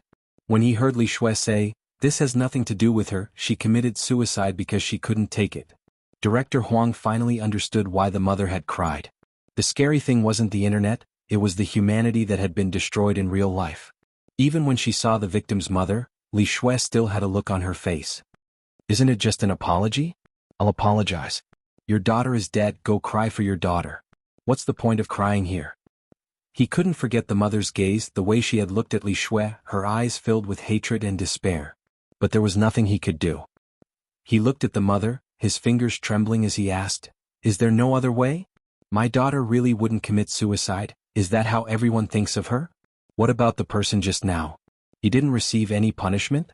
Why did my daughter persevere for so long?" At that moment he couldn't answer, it was as though his throat was being strangled. He didn't know how to tell a mother that her daughter had already committed suicide.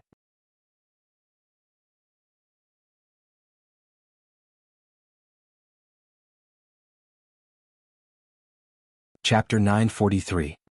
He watched the mother, his fingers trembling as he asked, "Is there no other way? My daughter wouldn't commit suicide. Is that what everyone thinks of her? What about the person just now? Didn't she receive any punishment? Why did my daughter persevere for so long?" He couldn't answer, it was as though he was being strangled. He didn't know how to tell a mother that her daughter had been confirmed to be a suicide.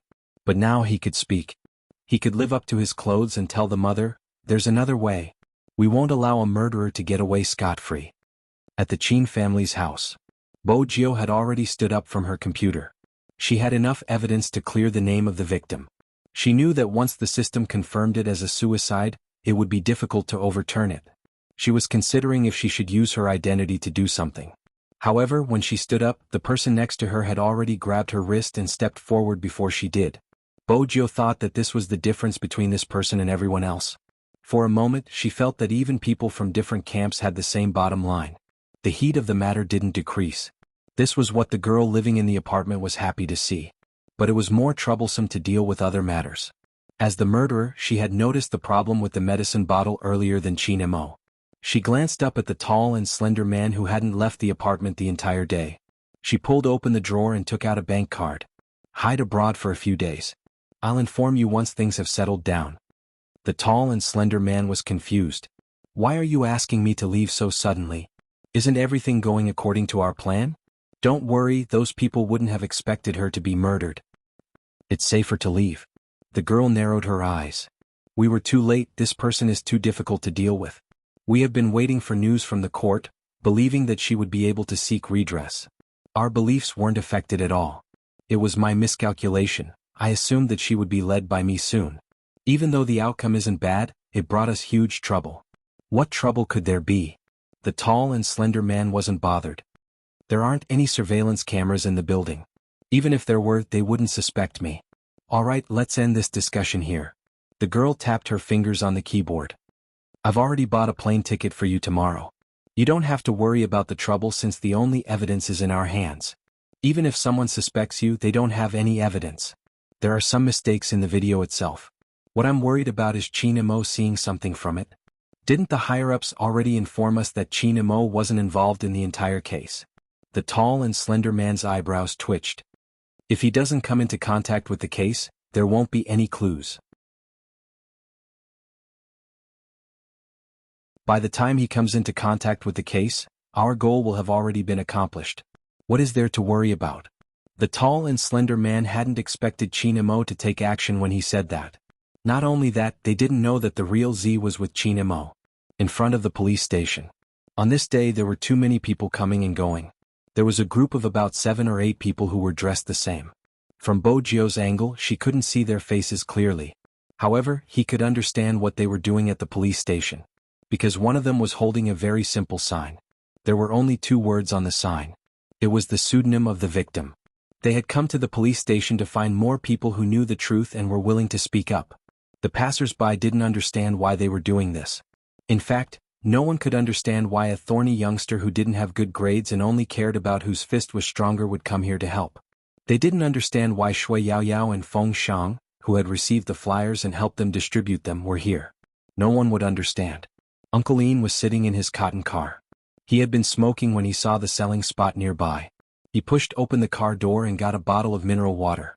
He carried it over his shoulder and distributed it to the people who had never given up on seeking justice for the victim. Those people weren't just anyone. They were the readers of the victim. There weren't many people here.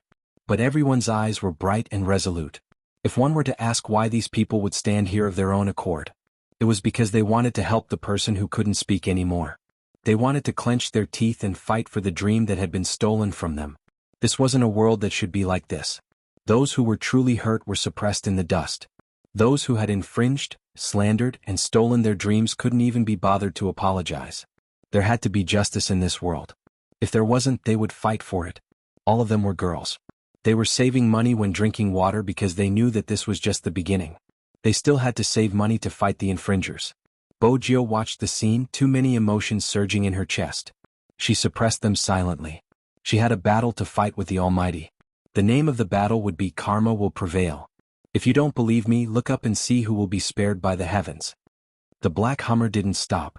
When Qin Mo and Bojio appeared at the police station, it was when Director Huang was facing a crisis. After Smith had analyzed the entire case, he had stood out to refute his deductions.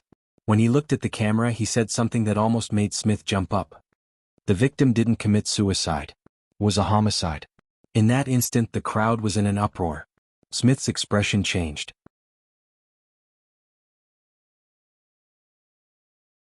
What nonsense are you spouting? He hadn't expected someone to refute his theory.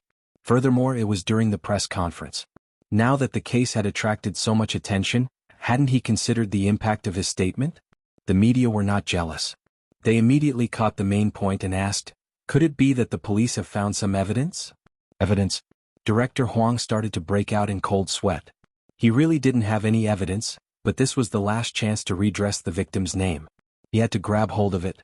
But evidence? Just as Director Huang was about to collapse, a figure appeared beside the stage. Suddenly, a silhouette appeared beside the platform. Using one hand as support, he jumped up. Almost everyone that could think of handsome words were imprinted on the youngster's body. His silver hair seemed to reflect light as he met the reporter's gaze. Of course I have evidence. With that, the youngster turned. Director Huang, can you tell everyone about the evidence you just gave me? Director Huang hadn't given her any evidence. But he wasn't stupid. He understood the youngster's intentions the moment he heard her words. His heart calmed down. He glanced up at the people below. Sure. He hadn't expected that he would be able to say 2 words. The youngster walked over to the person in charge of the projector, inserting the USB into the laptop. His slender fingers were typing rapidly on the keyboard. Very quickly, a photo appeared on the screen. And then, the reporters tilted their heads, waiting for Director Huang to continue. The youngster paused, seemingly waiting as well. Director Huang's heart was boiling. What exactly was the meaning of this? He had started with a photo. What kind of logic was this? Seconds trickled by.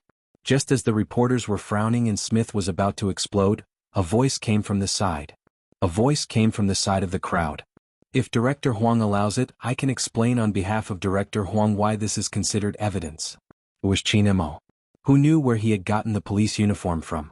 Now he was wearing it and even had a police cap. He seemed to be upright and noble. With this uniform, he had the right to explain the evidence. Besides, it wouldn't be as eye-catching as a private uniform. This was because when the brim of the hat was lowered, the people below could only see the beautiful thin lips of the person. This was within Bojio and Qin Mo's consideration. Director Huang felt that he was finally free, but he understood their intentions. They were professional esports players, and if their identities were to be exposed, there would be a huge uproar. Qin Mo's uniform had indeed been borrowed. He had just buttoned the last button when he had gone up the stage. But even then, Qin Mo's aura hadn't changed. Instead, it was because he was wearing a police uniform that he seemed even more dignified and handsome. Qin Mo didn't waste any time, glancing over at Bojio. Their gazes met in midair. Qin Mo opened his mouth. This photo was taken when the police were collecting evidence at the crime scene. It We found a medicine bottle on the ground. According to the forensic analysis, the victim had overdosed on the sleeping pills inside, which was why she couldn't wake up. Therefore, the medicine in the bottle must be the main cause of the victim's death, but... At this point he paused. Chinemo didn't even need to turn to look, the youngster had already switched the image. A video appeared, pausing on the scene of the victim drinking the medicine and zooming in. I believe everyone here has seen this video. The victim lowered her head to take the medication. It seemed like she couldn't take the pain anymore, which was why she chose to commit suicide. Comparing the two bottles of medicine, even though they were both white in color and looked similar, one was bigger than the other. In other words, the bottle that the victim was holding in the video wasn't a bottle of sleeping pills. According to the medical staff's appraisal, the bottle in the victim's hand was anti-inflammatory and cough medicine. The victim had been sick all this time, so the doctor prescribed her this kind of medicine. In other words, the victim was only drinking medicine that could alleviate her condition. The strange thing was that the bottle of sleeping pills that shouldn't have been in the victim's room had disappeared. We deduced that the victim's medicine had been swapped, which means that she didn't know that the medicine she had been drinking had been swapped with sleeping pills. Chinmo's last sentence left his mouth. Everyone sucked in a sharp breath.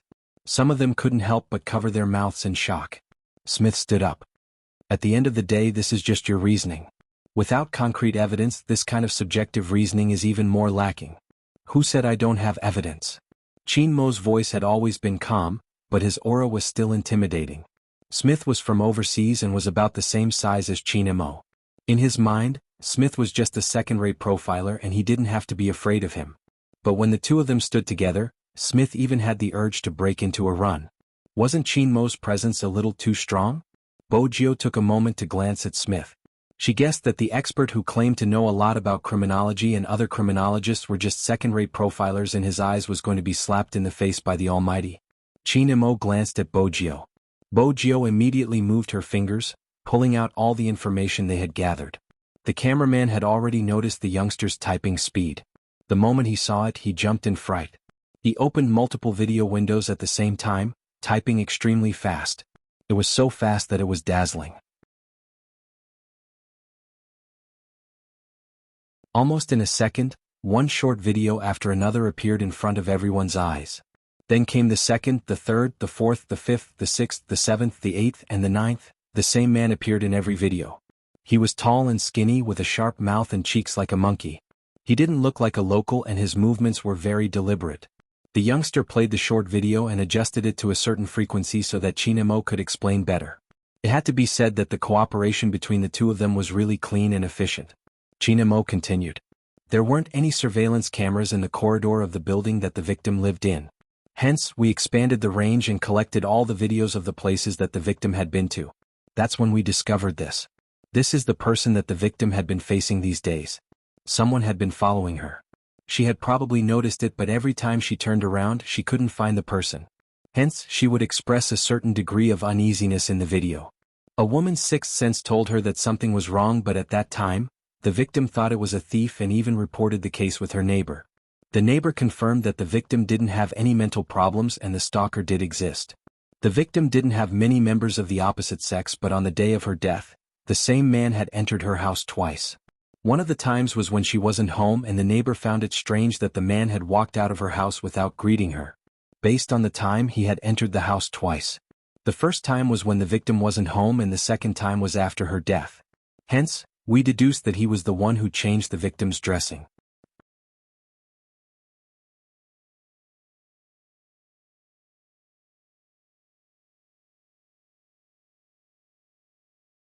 Chapter 944. Smith was the first to shake his head. No, it still doesn't make sense.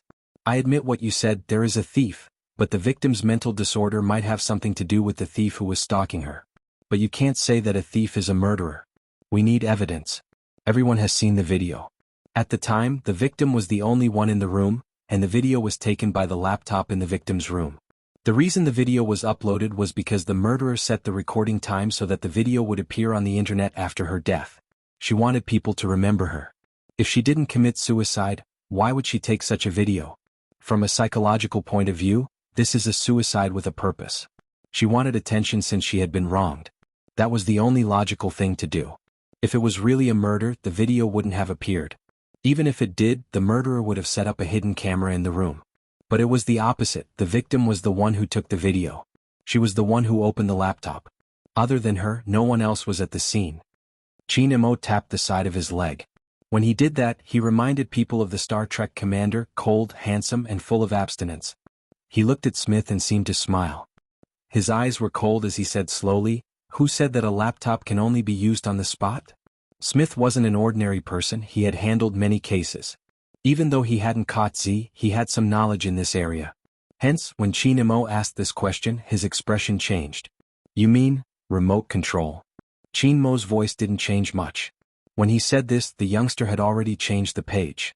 This way, everyone present could see the changes on the screen. The victim's laptop was attacked and there were traces of damage to the firewall. The special department would be able to detect the changes in the data.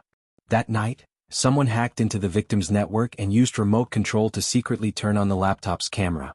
That wasn't all. The person who set the recording time was the same person.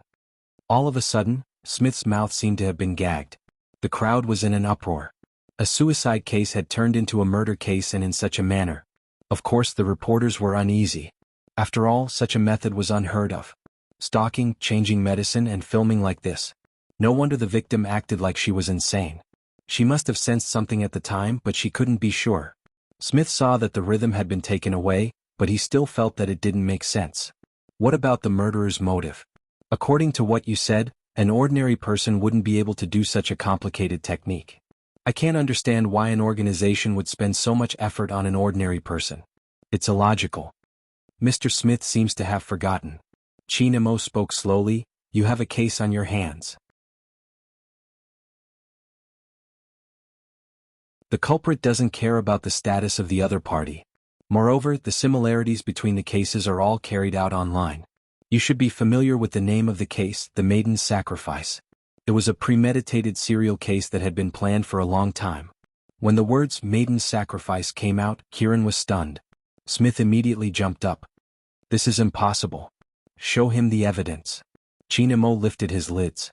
In his police uniform, he was a gentleman with both internal and external skills. The reporters finally recognized Chin-mo's face. Under the police cap was a perfectly curved chin. It wasn't anyone else but the young master of the Chin family. Another wave of commotion broke out. While the Almighty was distracted, Bo Jio's fingers flew across the keyboard, completely conquering the website that she had found previously. This time, her method was the real young lord of the hacker world. It was different from other hackers' attacks. In reality, when it came from Z, the other party's computer wouldn't have any alarm system. There weren't many hackers in the world who could infiltrate and retreat without leaving a trace. Usually, by the time someone reacted, Bo Jio had already grasped the entire website's operations. The most obvious target was the stalking post regarding the victim. There were some video recordings and comments below, sending chills down everyone's spine. What kind of organization was this? What were the people involved in this game thinking? Using their own lives as an example and taking pleasure in it? Didn't these people think about how sad their parents would be when they saw them in this state? Some of them had simply met with a setback at work. Some of them simply felt that there was no meaning in living. The last few were completely dark. After hurting others, they tried to bite back. Those who didn't succeed came here to express their thoughts. Of course, there were also those who couldn't get justice. No matter which one it was, they were gradually led to the current state by others step by step. That way they wouldn't feel anything. Unbeknownst to them, that kind of existence was scarier than ghosts. Bo Jio's face was blocked by the laptop, her voice coming out slowly. Her voice had a natural sense of narration. The people who often speak here are all extremely dangerous. It's not because they would really commit suicide. If they really couldn't handle the pressure and committed suicide, they would be the kind of people who couldn't get justice. As for the others, they would become more and more violent. They originally didn't have a bottom line. After such a long period of influence, they became even more aggressive. Aggressive means that when they harmed others, they would still feel that it was the other party's fault. They would feel that it was natural to steal someone's things and receive attention. The influence of such values was terrifying. It was like a virus slowly invading their hearts. Those who didn't know right from wrong would soon join them. This is the Maiden's Sacrifice. Yes. The other party's motive wasn't a large-scale suicide. That was just foreplay. There were people who wanted to use this method. They wanted to nurture people who didn't have a bottom line. When the time came, these people would help them to complete the massacre. When Smith saw the content on the website, his expression changed. It was indeed the Maiden's Sacrifice, the case he had been working on. The Maiden's Sacrifice was terrifying because it was ethereal. It was like a seed buried in the bottom of one's heart. No one knew when it would be triggered. Because it was an online case, it was extremely difficult to investigate. Moreover, Smith suspected that the other party had used an overseas ID because that was the only way they could avoid being tracked by many departments. In his heart, he was the only one who could expose the other party. He hadn't expected that the Maiden's Sacrifice would happen right in front of him, but he hadn't noticed it. Instead, Chinamo had found out. This was undoubtedly a public slap to his face. How was he going to face the title of a specially hired criminal psychologist in the future? When the camera turned, Smith's face turned green. Some reporters stood up and said, "If such a case is exposed to the public without any embellishment, what if it causes a negative impact? After all, there is too much negative news about this case." Negative news? Chinmo's voice was calm. Perhaps, but if we can only redress the grievances by letting the public know without embellishment, why don't we do it? In China, there are too many things that people don't talk about. It isn't because it doesn't exist, but after we talk about it, some people will always come looking for trouble. But what does that matter? We say that humans are different from other animals because they are not animals. That's because humans aren't beasts. There's always something in the depths of our hearts that insists. We want to become more outstanding people, even if we might not be able to overcome the hurdle we met today. We need to learn to face some stains because justice is still waiting for us somewhere. We need to understand that in this world there are good people and bad people. There are also people who live in the gray area. We might not be able to become righteous people, but we will never hurt others. We learn to respect ourselves, and at the same time, we will learn to respect others. The process of waiting for justice has always been difficult. We knew there would be darkness, but we never gave up. Even now, outside the police station, there is still a group of people standing up for the victim. I thought this was the message we wanted to pass on. With that, Chinamo arched a brow and looked towards the reporter. If people think that redressing someone's grievances is a negative impact, I suspect we don't have the same worldview. This sentence blocked the reporter's words perfectly. In that moment, Bojio paused and looked towards the tall and slender figure in the middle. This was probably the difference between the Chinese soldiers. Regardless of the time, they could stand tall and straight like a white poplar tree that couldn't be touched by the wind and rain. Whatever she saw, the Almighty would see too. There was probably nothing more heartwarming than this kind of tacit understanding. Chinamo wore a police cap and looked straight into the camera. It's time to give the victim justice. Regardless of whether it is the murderer or the person who took away her dreams, they should be punished by the law. When the scene appeared on the television, a middle-aged woman in her 50s looked at the screen through the glass window of the convenience store. Tears streamed down her face. A few girls beside her rushed over to help her up. They were still saying, "Auntie, don't be like this. There will be a way, we will definitely find a way." The middle-aged woman shook her head and gestured for them to look at the screen. It was a police officer with a perfect silhouette. He wore a police cap and the badge glowed brightly. However, it couldn't hide the depth in his eyes. He said, "It's time to give the victim justice. Regardless of whether it is the murderer or the person who took away her dreams, they should be punished by the law." The moment they heard his words, the girls' first reaction wasn't to cry tears of joy. Instead, they asked the person beside them, "Is this news real?" Until the shop owner nodded. Only then did the girls react. They hugged each other happily. Then, wave after wave of cries rang out. It was a soft, low cry that seemed to have been suppressed for a long time and was finally released. Shui Yaoyao, Feng Shang, and Uncle Yin stood beside this group of people. In just half an hour they could see the exhaustion of these girls. They could also see the unyielding spirit beneath the exhaustion. They could finally put down the burden on their bodies. Still, the team captain has a way. Baby Feng tilted his head, refusing to admit that his eyes were red. Yin Weiyao didn't say anything because he saw the figure that flashed across the screen. The one holding the laptop. Even though the captain in his police uniform had attracted most of the attention, the silver hair and the typing hands still showed that he was the little captain. Indeed, the little captain was involved in this case, but even so, Li Shui didn't think much of it. Her family had professionals who would fight this case for her. At most, she would come out and apologize again. Anyway, there were still people on her side in the discussion group. However, Li Shui didn't know that. After leaving the police station, the first thing Bo Jio did was to transfer a sum of money to the girls and everything that Li Shui had said, including the evidence that the thorn-head youngster had sent her. I hope you can win. This was probably the only case that Bo Jio didn't use the internet to solve, because it was worth entrusting it to someone else. Smith's face was swollen from the slap. The so-called power of taking over Qin Mo didn't have any practical purpose. Li Shui's fate wouldn't be revealed immediately. It would have to go through the procedures. But there were already some people who felt that from now on, they couldn't be anyone's accomplices. Even if they were young, they had to have a basic sense of right and wrong. After she was done, Bo Jio received a call from Sister Turtle. Her corpse has been cremated and she passed away peacefully. Even though Auntie is still sad, her eyes are filled with other emotions. The girls have done the calculations. You have given too much money. They will donate the remaining money from the lawsuit to other original creators who want to fight for their rights. Also, thank you, Big Spade. She helped me in the past, Bo Jio said suddenly. I just found out about it, so you don't have to thank me. I'm just repaying her. Sister Turtle laughed lightly, looking at her friend's smiling photo. I've decided to start writing again. I'll write this experience into a story. What do you think? Bo Jio had never been a writer, but after some thought, she replied, not bad. You'll be the main character. Ha! Ah, my Big Spade is so cute. After hanging up, Bo Jio tugged at her silver hair. Qin Mo arched a brow. What happened? My fans want to publish a novel for me to be the main character. Bo Jio was still in her previous state. Qin Mo glanced at the youngster. Isn't it official? Official? Why wasn't she aware?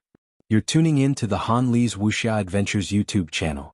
We're so grateful for your support, and don't forget to subscribe to join us on this incredible journey through captivating stories. Your generosity through donations truly makes a world of difference, as it's the primary source of revenue that allows me to expand and enhance this channel for you.